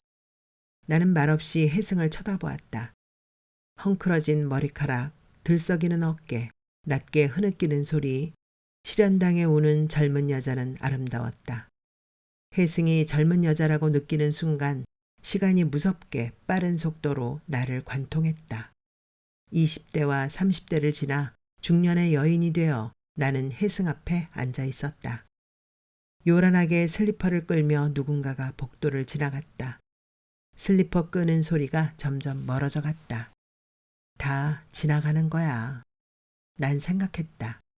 나는 혜승이 그 소리에 귀 기울이기를 바랬다. 혜승이 고개를 들고 나를 쳐다보았다. 내가 말했다. 용용이한테 가서 말해. 난 당신을 사랑한다고. 내가 할 수 있는 것은 이 말뿐이라고. 뺨에 들러붙은 머리카락을 수습할 생각도 하지 않고 혜승은 젖은 눈으로 나를 쳐다보았다. 혜승이 입을 열었다. 넌 정말 이야기꾼이야. 천상 넌 이야기꾼이라고. 언젠가 너한테 꼭 이 말을 하고 싶었는데 있잖니? 너 소설 안 써볼래? 압력 밥솥추가 딸랑거리는 소리가 들렸다. 난 눈을 떴다. 눈을 뜨면서야 비로소 내가 한동안 눈을 감고 있었다는 사실을 알았다. 나는 작은애를 쳐다보았다. 작은애는 호박을 썰고 있었다. 자박자박 호박 써는 소리에 맞춰 평화가 자박자박 내 안으로 걸어 들어왔다. 목에 걸린 매실 씨앗도 의식되지 않는 온전한 평화의 순간이었다. 엄마, 이제 끓기만 하면 되거든. 작은 애가 나를 돌아보며 씩 웃었다. 나는 공책과 책을 한쪽으로 밀어넣고 식탁을 훔쳤다. 혜승이 점심을 먹지 않고 올 경우를 생각해서 나는 밥을 먹지 않기로 했다. 그러면 둘이 같이 밥을 먹게 되는 건가? 딴 건 다 해도 밥 먹는 것만큼은 피하고 싶었다. 나는 거실로 나가 창문을 열고 남편과 큰애를 불렀다. 두 사람은 손을 씻고 식탁으로 와서 앉았다. 빨리 먹고 하던 일 마저 끝내자. 숟가락을 들며 남편이 말했다. 큰애가 눈을 동그랗게 뜨고 남편을 쳐다보았다. 힘들어 죽겠는데 뭘 또 해야 하는데? 고까지 걸 하고 뭐가 힘들다고. 아빤 너희만 할 때 숙제할 시간도 없이 일을 했다. 어린이날도 하루 종일 일했는데 뭘. 아빠가 부모님한테 유일하게 선물 받은 날이 설날이었는데 그때 받은 선물이 뭔 줄 아니? 큰애와 작은애가 동시에 고개를 저었다.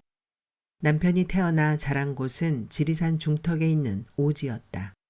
그가 10살 되던 해에 마을에 겨우 전기가 들어왔다고 했다. 그는 내 아버지 세대처럼 책가방 대신 보자기를 어깨에 둘렀고 우산 대신 비료포대로 비를 가리며 자랐다. 남편은 한바탕 유쾌하게 웃은 뒤 말을 이었다.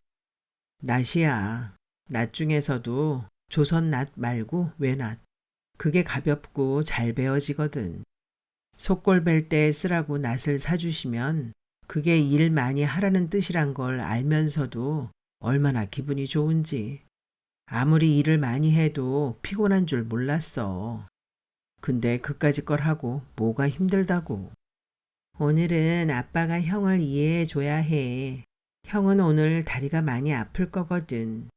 어젯밤에 형은 창동까지 달려가는 꿈을 꿨대. 작은애가 말했다. 맞아. 우리 살던 아파트까지 달려갔는데 아침에 일어나니까 다리가 아파 죽겠는 거야. 큰애가 말했다. 창동은 아이들이 태어나서 10살, 11살이 될 때까지 자란 동네였다.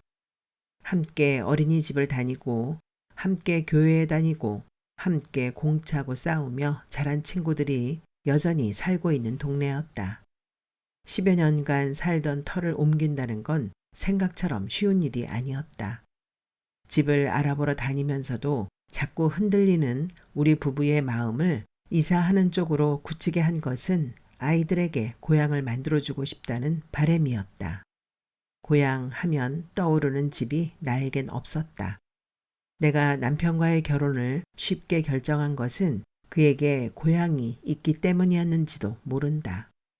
그의 고향에는 그가 가만히 앉아 화를 가라앉히던 바위가 있고 소에게 풀을 뜯기던 풀밭이 있고 장애간 엄마를 기다리던 언덕이 있었다.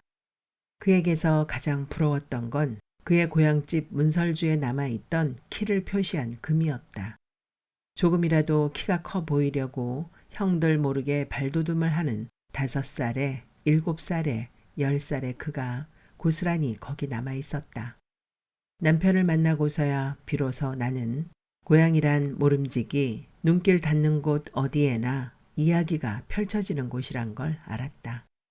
발매골에 이사와서 내가 가장 먼저 한 일은 아이들을 문에 세워놓고 키를 표시한 거였다. 은재는 이곳이 안 좋니? 남편이 큰애에게 물었다.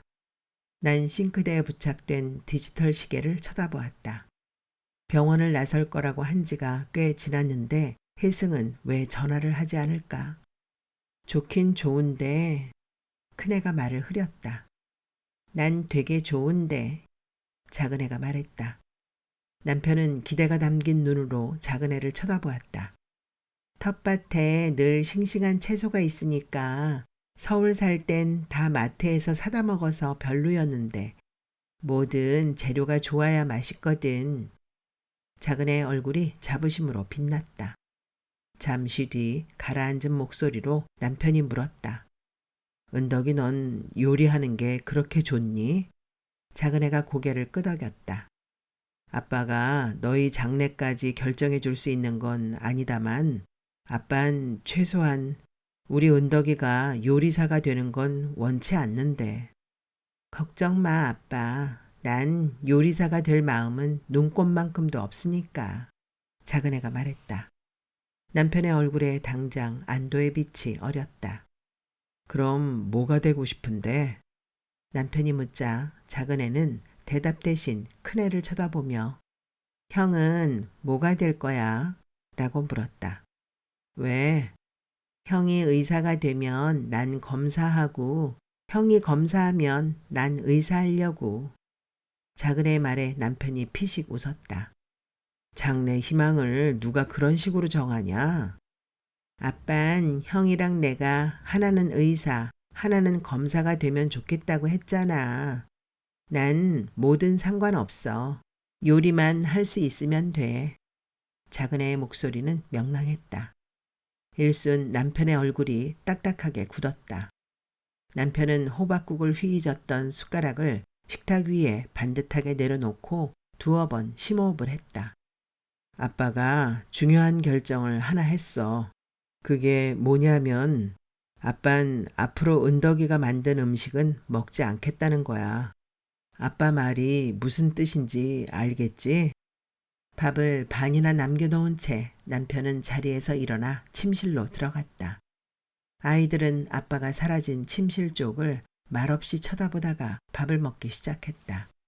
급하게 밥을 먹고 나서 아이들은 빈 그릇을 개수대에 옮겨놓고 서로 눈짓을 주고받더니 함께 큰애 방으로 들어갔다. 나도 큰애 방으로 따라 들어갔다. 두 아이는 나란히 침대에 걸터 앉아 무슨 말인가를 쏙닥이다가 나를 보더니 입을 다물었다. 작은애보다 큰애의 얼굴이 더 굳어 있었다. 아빤 이상해. 요리사가 뭐 어때서. 나도 솔직히 의사 같은 것보단 피아니스트가 되고 싶단 말이야. 큰애가 말했다. 큰애는 공부를 잘했다. 초등학교 5학년생이 중학생들과 한 교실에 앉아 영어와 수학을 배우고 있었다. 3학년 때까지만 해도 꿈이 뭐냐고 물으면 큰애는 피아니스트라고 대답했다. 넌 공부를 해야 해. 너 같은 머리로 공부를 안 하면 아깝잖니. 피아노는 취미로 하면 돼. 남편이 그런 말을 한 뒤로 큰애의 입에서 피아니스트 소리가 쏙 들어갔다. 큰애의 마음속에 그 꿈이 남아있는 줄 난 짐작조차 하지 못하고 있었다. 피아니스트가 되려면 피아노 연습을 해야지. 레슨 받고 싶어서 아빠한테 얘기했는데 아빠 대답이 피아노 레슨까지 받을 시간이 되겠느냐고. 그 말은 하지 말란 뜻이잖아. 피아니스트가 되고 싶으면 지금부터라도 해봐. 아빠가 허락해 주실까? 큰애가 눈을 동그랗게 뜨고 나를 쳐다보며 물었다. 열심히 한다면 아빠도 결국 네 뜻을 받아주실 거야.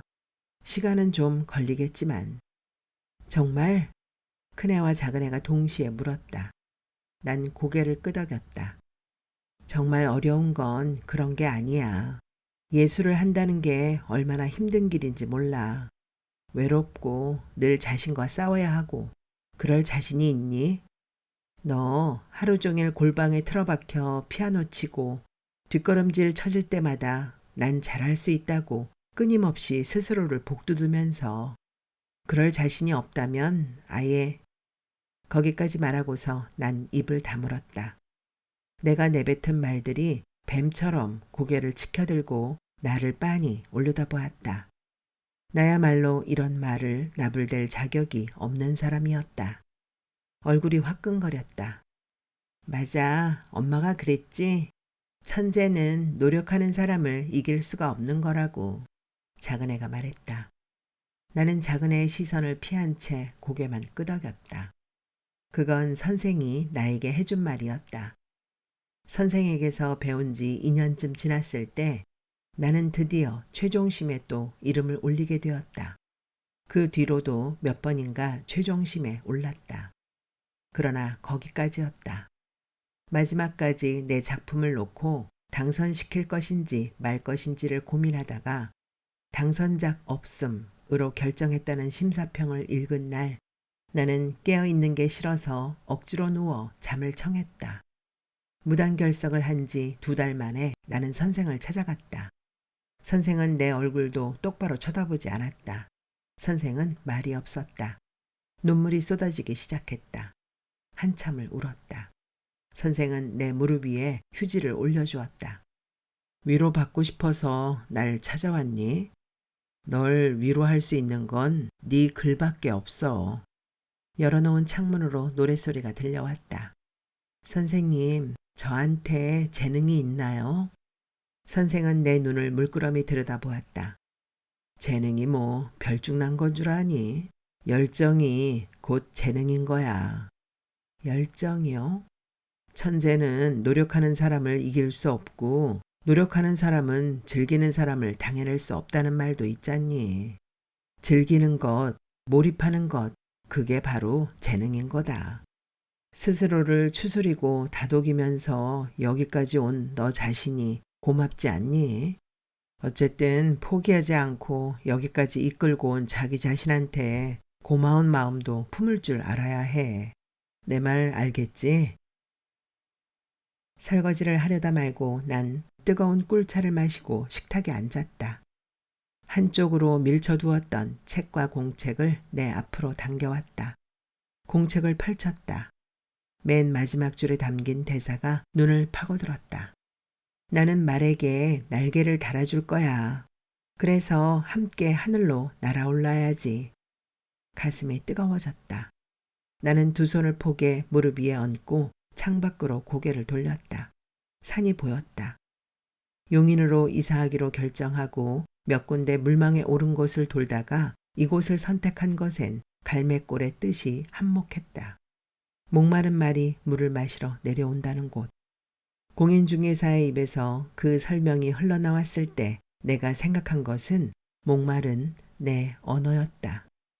이곳에 오면 목마른 내 말이 목을 축일 수 있을 것 같은 터무니없는 생각. 갈증을 풀고 나면 내 언어가 날개를 달고 하늘로 날아올 수 있을까? 목이 답답해지기 시작했다. 시원한 물을 들이켜도 답답함은 사라지지 않았다. 소용없을 것을 알면서도 나는 목에 생선가시가 걸렸을 때처럼 밥 한 숟가락을 꿀꺽 삼켰다. 역시 소용없었다. 나는 손톱을 세워 목을 긁으며 책을 펼쳤다. 약속이 있는 걸 깜빡했네. 남편의 목소리가 들렸다. 나는 고개를 들었다. 남편은 운동복 차림이었다. 테니스 약속이 있는 걸 깜빡했어. 좀 늦을 거야. 기다리지 말고 먼저 저녁 먹어. 남편은 테니스 라켓을 챙겨 집을 나섰다. 나는 자리에서 일어나 거실창 앞으로 갔다. 남편이 모는 은색 소나타가 갈매꼴을 떠나는 모습이 보였다. 남편이 향하는 곳이 어디인지 나는 알고 있었다. 귓속에서 악을 쓰듯 전화벨이 울리기 시작했다. 낡은 기숙사에 울려 퍼지던 전화기 본연의 임무에만 충실하겠다는 듯 따르릉 따르릉 그악스럽게 울려대던 그 전화벨. 마지막으로 M의 전화를 받던 날이 떠올랐다. 얼굴을 보면 차마 입이 떨어지지 않을 것 같아서 전화를 했다며 M은 그만 만나자고 했다. M이 그 말을 하는 순간 혜승이 떠오른 것은 육감 같은 거였을까? M의 마지막 전화를 받은 그날 나는 밤늦게 기숙사를 나서는 혜승의 뒤를 밟았다. 혜승은 머뭇거림도 없이 M의 방으로 들어갔다. 나는 좁은 골목길에 가로등처럼 꼼짝 않고 서 있었다. 그런 채로 얼마큼의 시간이 흘렀을까? 나는 노크도 없이 M의 방에 들어갔다. M과 M의 팔을 베고 누워있는 혜승. 나는 M의 반대쪽 팔을 베고 누웠다. 셋 다 아무 말도 하지 않았다. 화도 나지 않고 실망스럽지도 않았다. 다만 내 몸이 점점 깊은 곳으로 가라앉는 느낌 때문에 배꼽이 간지럽고 멀미가 났다. 아침이 밝도록 신촌거리를 쏘다니다가 해장국집에 들어가 땀을 흘리며 선짓국 한 그릇을 비웠다. 한밤중에 일어나 빨래를 시작한 건 그때부터였다. 기숙사 세탁실은 지하에 있었다. 세탁기는 모두 10대뿐이어서 수백 명의 기숙생들이 사용하기에 턱없이 부족했다. 세탁실은 점호 시간에 맞춰 전원이 나가도록 되어 있었다. 모두 잠든 새벽이면 나는 초를 챙겨 들고 세탁실로 내려가 손빨래를 했다. 세탁기 안에 들어있는 누구의 것인지도 모르는 옷을 꺼내 비누칠을 하고 빨래판에 북북 문질렀다. 습진에 걸린 손바닥을 노상 긁어대면서도 나는 빨래를 멈추지 못했다. 이따금 그 지하 세탁실이 떠오를 때마다 나는 스스로에게 묻곤 했다. 왜 빨래였을까? 목이 터져라 노래를 부를 수도 있고 술을 마실 수도 있었을 텐데 왜 하필 빨래였을까? 밤마다 계속되던 빨래는 방학이 되어 기숙사를 나올 때까지 계속되었다. 빨래를 하는 동안 나는 내 인생에서 누군가의 뒤를 밟는 일이 다시는 되풀이되지 않기를 기도했다. 남편을 미행하게 되었을 때 어느 골목에선가 나는 곰팡내 나던 지하 세탁실을 떠올렸다. 이런 식으로 말해도 되는 건지는 모르겠지만 남편은 성실한 사람이었다. 빚지는 걸 무서워하고 퇴근하면 일찍 집에 들어와 가족과 함께 저녁을 먹기 위해 애쓰는 사람이었다. 주말에도 가족과 함께 시간을 보내기 위해 불가피한 게 아니면 가급적 약속을 잡지 않았다. 사람들은 그런 남편을 마누라랑 자식밖에 모르는 사람이라고 비아냥거렸다. 그랬던 남편이 변하기 시작한 건 2년 전부터였다. 언제부턴가 부쩍 야근이 잦아진다 싶더니 얼마 지나지 않아 조찬 회의가 있다며 아침 일찍 집을 나서곤 했다. 핸드폰은 꺼져 있기 일쑤였다. 야근해야 한다는 남편의 전화를 받은 날 나는 간식을 싸들고 회사를 찾아갔다. 남편은 없었다. 몇 날 며칠을 고민하다가 나는 남편의 뒤를 밟기로 했다. 퇴근하고 혼자 어디론가 향하는 남편의 발걸음은 경쾌했다. 남편은 회사 근처의 원룸 빌딩으로 들어가더니 2시간 남짓 머물다가 밖으로 나왔다. 남편이 나온 뒤 나는 그 방으로 들어갔다. 디지털 도화록 번호판에 우리 집 비밀번호를 누르자 싱겁게도 문이 열렸다. 단출한 방이었다. 살림이라곤 냄비 하나, 상자째 놓여있는 라면, 싸구려 이불과 베개, 수저 한 벌이 다였다. 방을 샅샅이 살폈지만 여자의 흔적 같은 건 없었다. 무심코 떨어뜨린 귀고리 한 짝이나 돌돌 말린 스타킹은 물론이고 긴 머리카락 하나 보이지 않았다. 쓰레기통엔 과자와 라면 봉지만 수북했다. 아침밥을 거른 채 새벽같이 집을 나선 남편이 향하는 곳도 그 방이었다. 혼자 그 방에 들어가 1~2시간쯤 시간을 보낸 뒤에 혼자 그 방을 나서는 남편. 주말에도 남편은 수시로 집을 비우고 온종일 그 방에 틀어박혀 있었다. 집에도 남편의 방이 있었다. 책상과 소파와 성능 좋은 오디오가 갖춰진 방이었다. 남편은 거기서 책을 읽거나 소파에 누워 낮잠을 자곤 했다. 집을 놔두고, 아니 그 안락한 방을 놔두고 남편은 왜 따로 방을 얻은 걸까? 왜 거기서 혼자 라면을 끓여 먹고 낮잠을 자는 걸까? 머리채를 잡을 수도 쌍욕을 해줄 수도 없는 방이란 것은 씨앗으로선 정말이지 최악의 상대였다. 어디에도 풀어볼 수 없는 자괴감과 무력감이 고스란히 내 속에 쌓여갔다. 정신과 의사가 처방해준 신경안정제를 삼킬 때마다 나는 스스로에게 묻곤 했다. 지금 나는 어디에 있는 거지? 거실 창문을 닫고 돌아서는데 협탁에 놓인 전화기가 눈에 들어왔다. 혜승은 왜 오지 않을까? 분당 서울대병원에서 여기까지는 차로 30분이면 충분한 거리였다. 차가 많이 막힌다고 해도 벌써 도착할 시간이 지났는데 무슨 일이 생긴 게 아닐까 염려되었다. 소파 팔걸이에 엉덩이를 걸치고 앉아 나는 혜승에게 전화를 걸기 위해 송수화기를 들었다. 그러나 숫자 버튼을 몇 개 누르다가 말고 도로 송수화기를 내려놓았다. 어떤 식으로 말문을 열어야 할지 막막했다. 아무래도 나는 혜승처럼 스스럼 없이 나야 라고 말할 수는 없을 것 같았다. 나는 식탁에 돌아가 앉았다. 작은 애가 큰애 방에서 나왔다. 작은 애는 제 방으로 들어가려다 몸을 돌려 주방으로 왔다. 벌써 이만큼이나 썼어? 작은 애가 기쁜 표정을 지으며 공책 위로 고개를 숙였다. 금세 작은 애의 얼굴 위로 실망스러운 표정이 어렸다. 여기 말이야. 선생님이 애들한테 조용히 하라고 하는 부분. 작은 애가 집게 손가락으로 내가 방금 전에 쓴 부분을 가리켰다.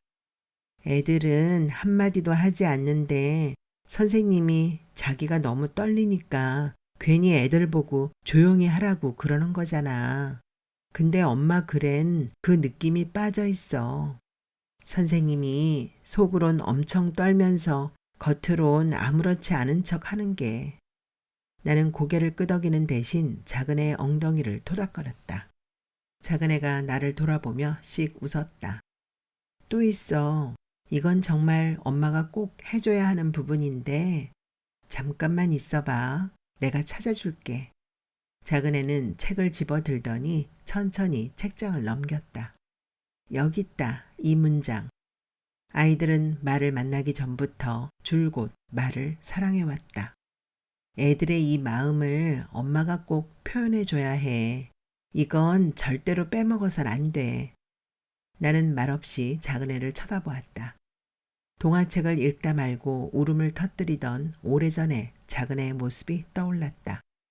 왜 우느냐고 묻자 작은 애는 훌쩍거리면서 손가락으로 책의 한 복판을 가리켰다.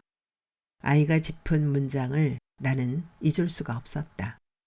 구두쟁이는 아무 잘못도 한 게 없는데 자꾸자꾸 가난해지기만 했습니다. 그 문장을 읽는 순간의 착잡함이라니. 저 감수성이 아이를 얼마나 많이 다치게 할까. 저 감수성 때문에 아이가 얼마나 부대끼며 살게 될까. 지금도 그때처럼 가슴이 철렁 내려앉는 기분이었다. 엄마, 화이팅! 내 마음을 알 리 없는 작은 애는 기분 좋게 주먹까지 쥐어 보이며 파이팅을 외치고 제 방으로 들어갔다. 나는 책을 읽었다. 비르하행을 데리고 말 사육장을 떠나는 선생과 아이들. 걸으면 걸을수록 더 크게 웃는 비르하행.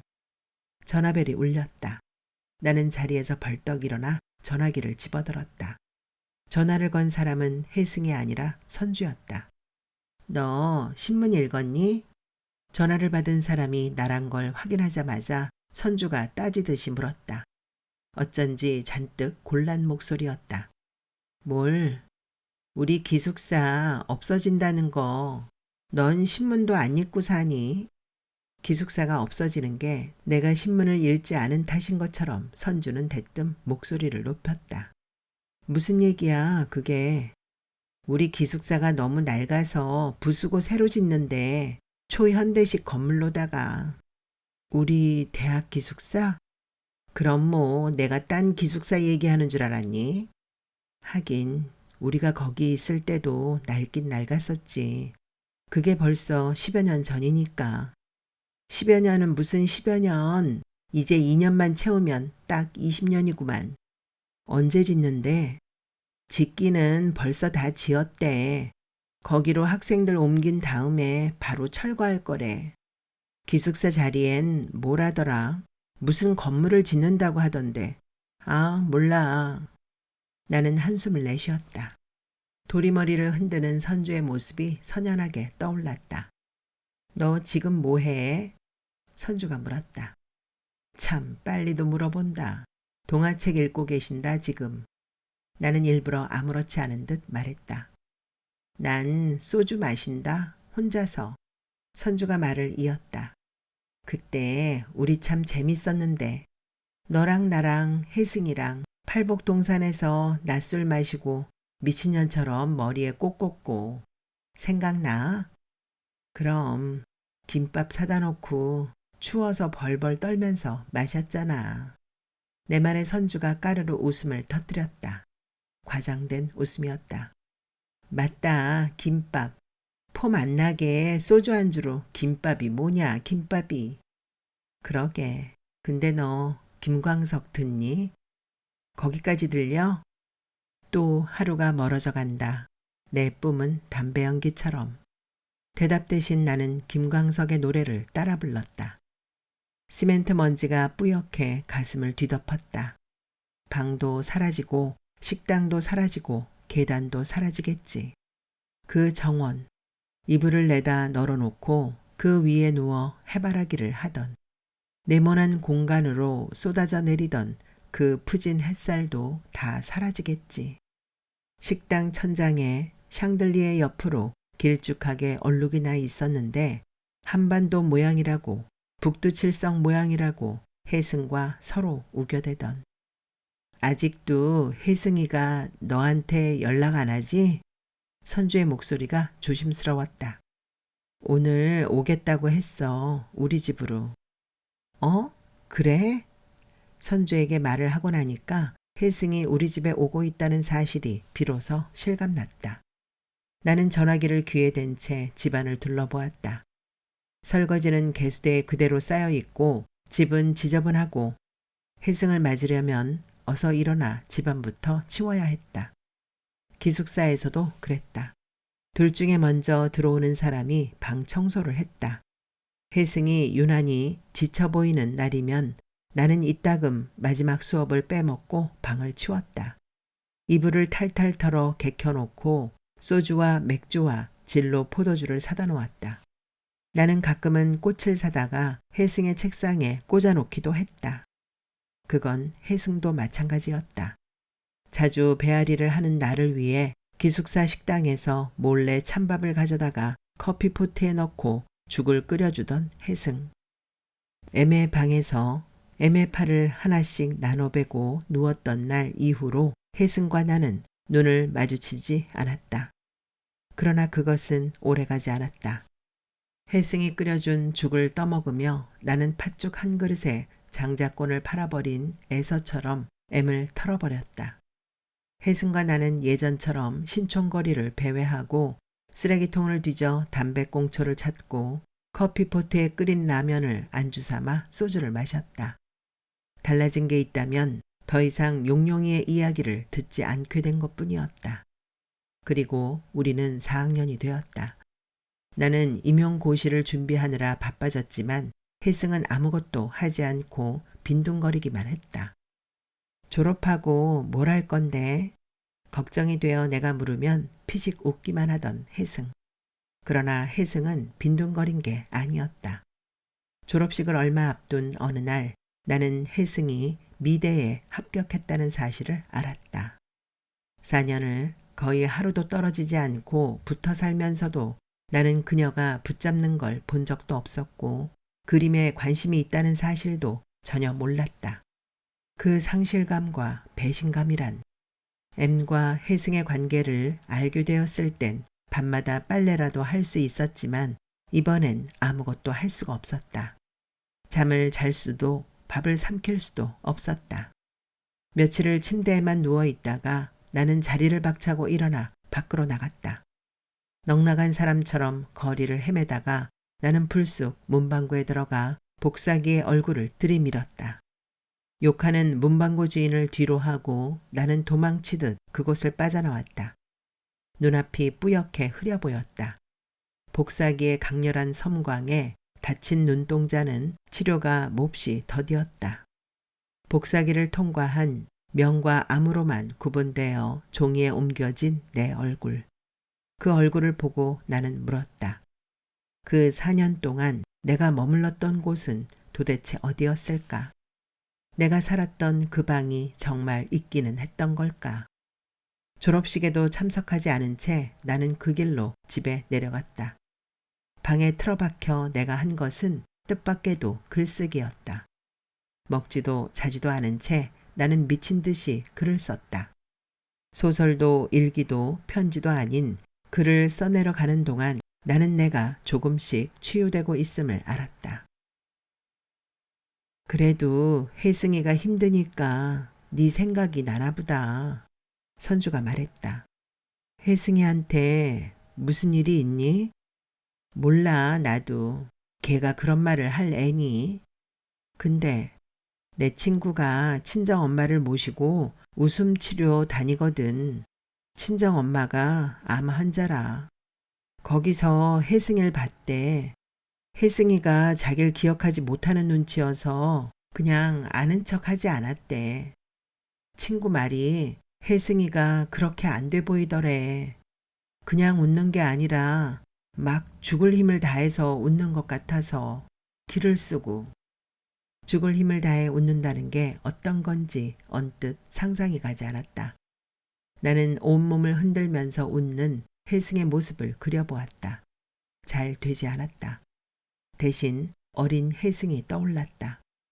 한밤중에 친구들과 술래잡기를 하는 혜승. 술래가 열을 셀 동안 숨을 곳을 찾지 못한 혜승. 어쩔 수 없이 깨밭 앞에 두 팔을 쫙 벌리고 서버린 혜승.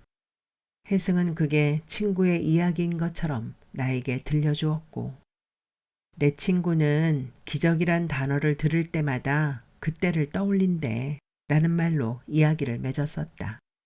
그게 혜승의 친구의 이야기라고 나는 정말 그렇게 믿었던 걸까? 알면서도 모른 척했던 게 아니었을까? 혜승을 떠올릴 때마다 나를 옥죄는 부채감과 죄책감은 어쩌면 모르쇠로 방패막이를 삼았던 그 시간에 뿌리를 두고 있는 게 아닐까. 쭉 돌아가면서 자기 살아온 얘기를 하는 순서가 있대.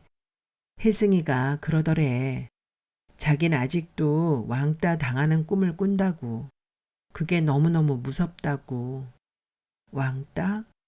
고등학교 때 혜승이가 심하게 왕따 당했던 거 몰랐어? 넌 혜승이에 대한 건 뭐든 다 아는 줄 알았는데. 아무튼 혜승이가 고등학교 때 좀 심하게 왕따를 당했었는데 워낙 아무렇지 않은 것처럼 행동해서 난 걔가 별로 개의치 않는 줄 알았어. 너희들이 나랑 안 노는 게 아니라 내가 너희들을 몽땅 따돌리는 거다. 이런 식이었거든. 그러니 애들이 더 싫어할 수밖에. 걘 그게 탈이야. 솔직하게 드러내면 좋잖아. 자긴 싹 다 감춰놓고 남더러 알아서 찾아보라는 식이니.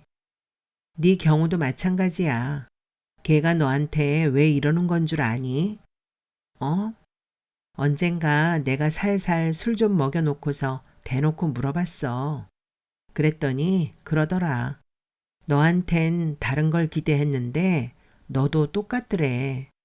보여주는 것, 말로 표현되는 것밖에 보지 못하더래. 그것도 순전히 네 식으로 이해한다나. 너 또 미안해하고 마음 아파하고 그러지 지금. 그냥 아서라. 정말 그건 네가 미안해할 게 아니다. 야, 쌍둥이도 서로 속을 몰라.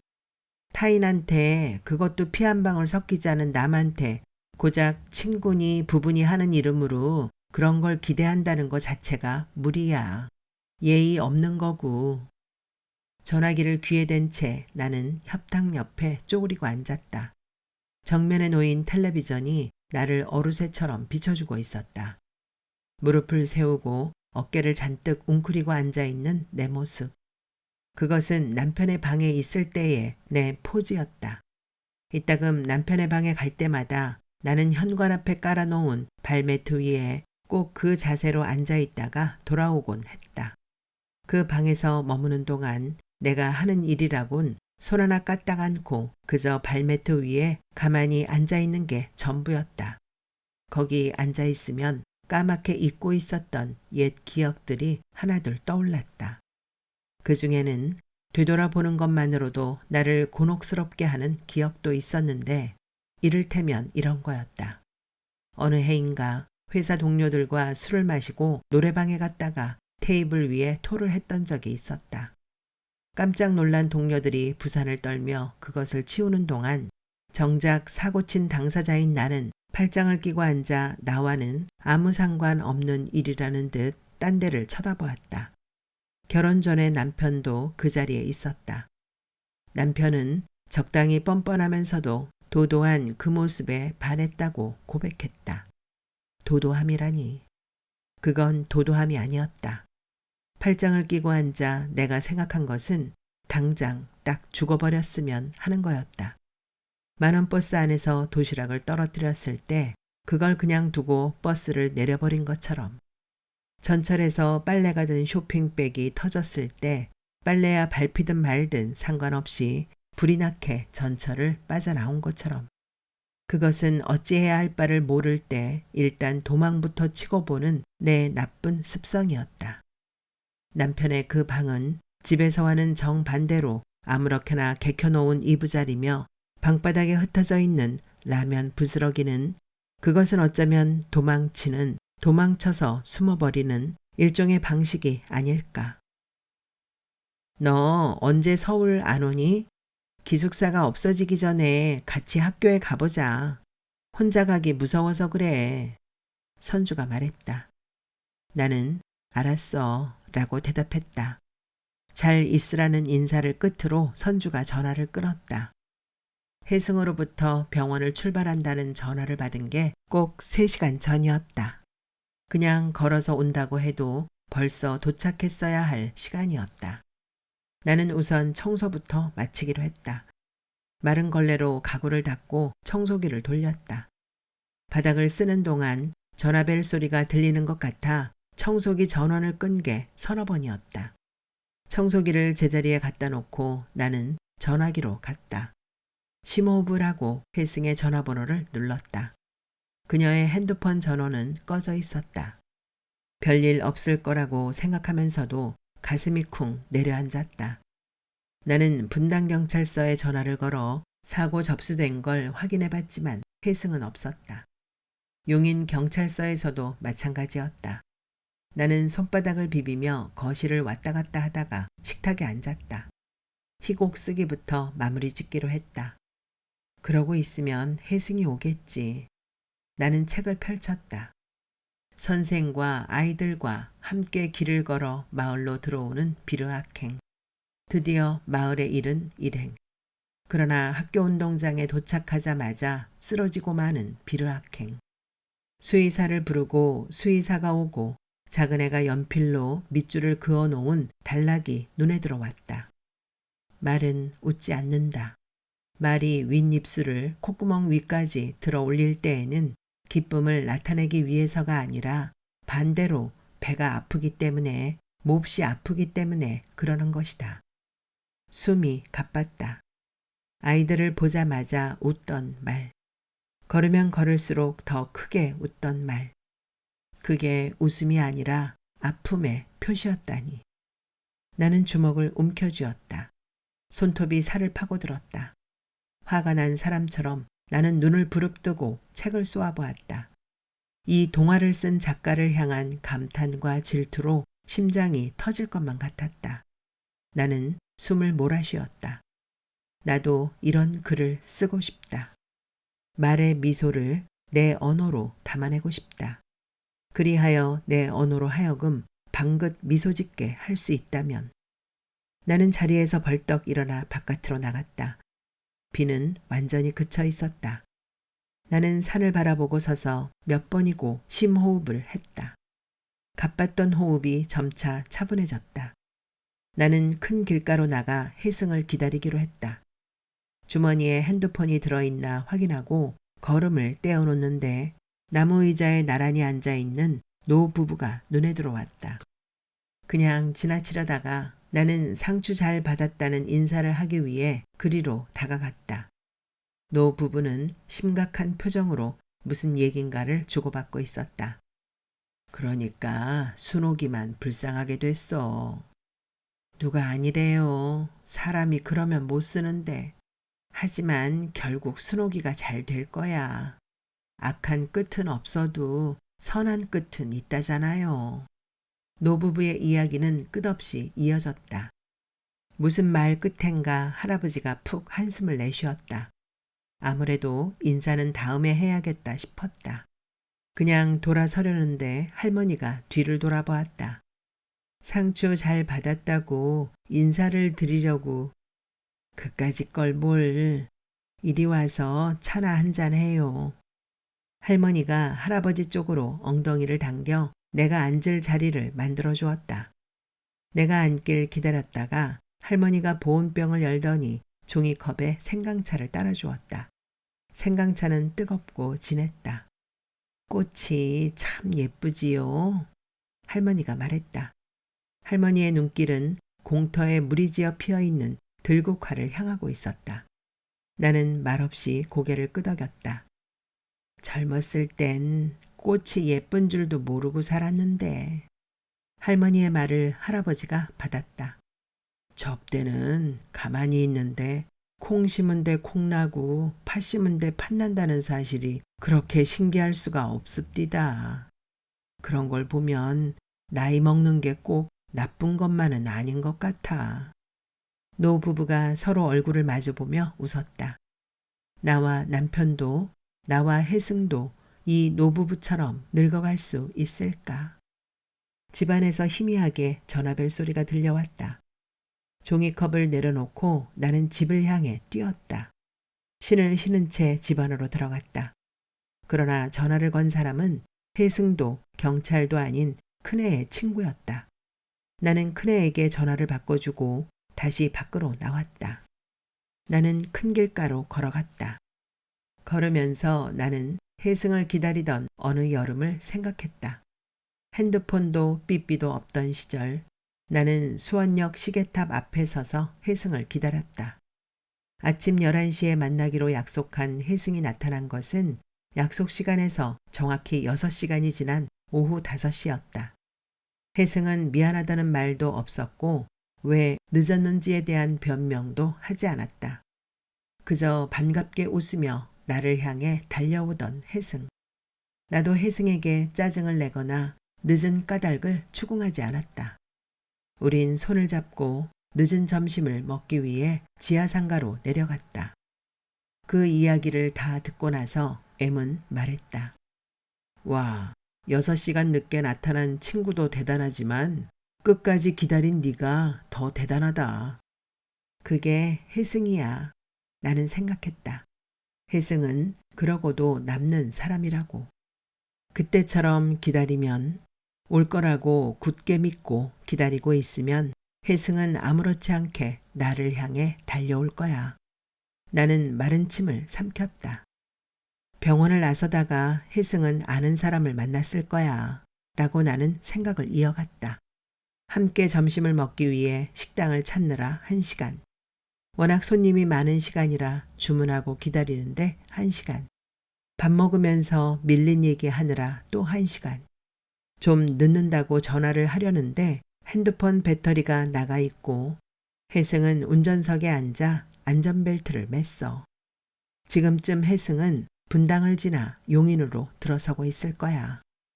머릿속으로 안내판 하나가 둥실 떠올랐다. 분당과 용인의 접경지대에 붙어있던 그 안내판이 그 표지판이 아니었다면 그래도 남편과 나는 아무 연고 없는 용인에 털을 잡을 엄두를 낼 수 있었을까. 분당을 막 지나치는데 여기서부터는 용인입니다. 라고 적힌 표지판이 눈에 띄었고 그걸 읽는 순간 영문도 모른 채 훅 터져나오던 울음. 표지판에 적힌 용인을 용인하다, 용인되다의 어근으로 이해했음을 깨달은 건 어느 정도 시간이 흐른 뒤였다. 혜승도 그 안내판에 눈길을 주게 될까. 갑자기 목이 답답해왔다. 나는 가슴을 두드리며 캑캑거렸다. 아무리 뱉어내려고 해도 내 목에 걸린 매실 씨앗은 요지부동이었다. 나는 손바닥으로 마구 목을 때렸다. 목구멍 저 깊은 곳에서 무언가가 꿈틀거리며 기어나왔다. 그것은 뜻밖에도 문장이었다. 말이 웃다.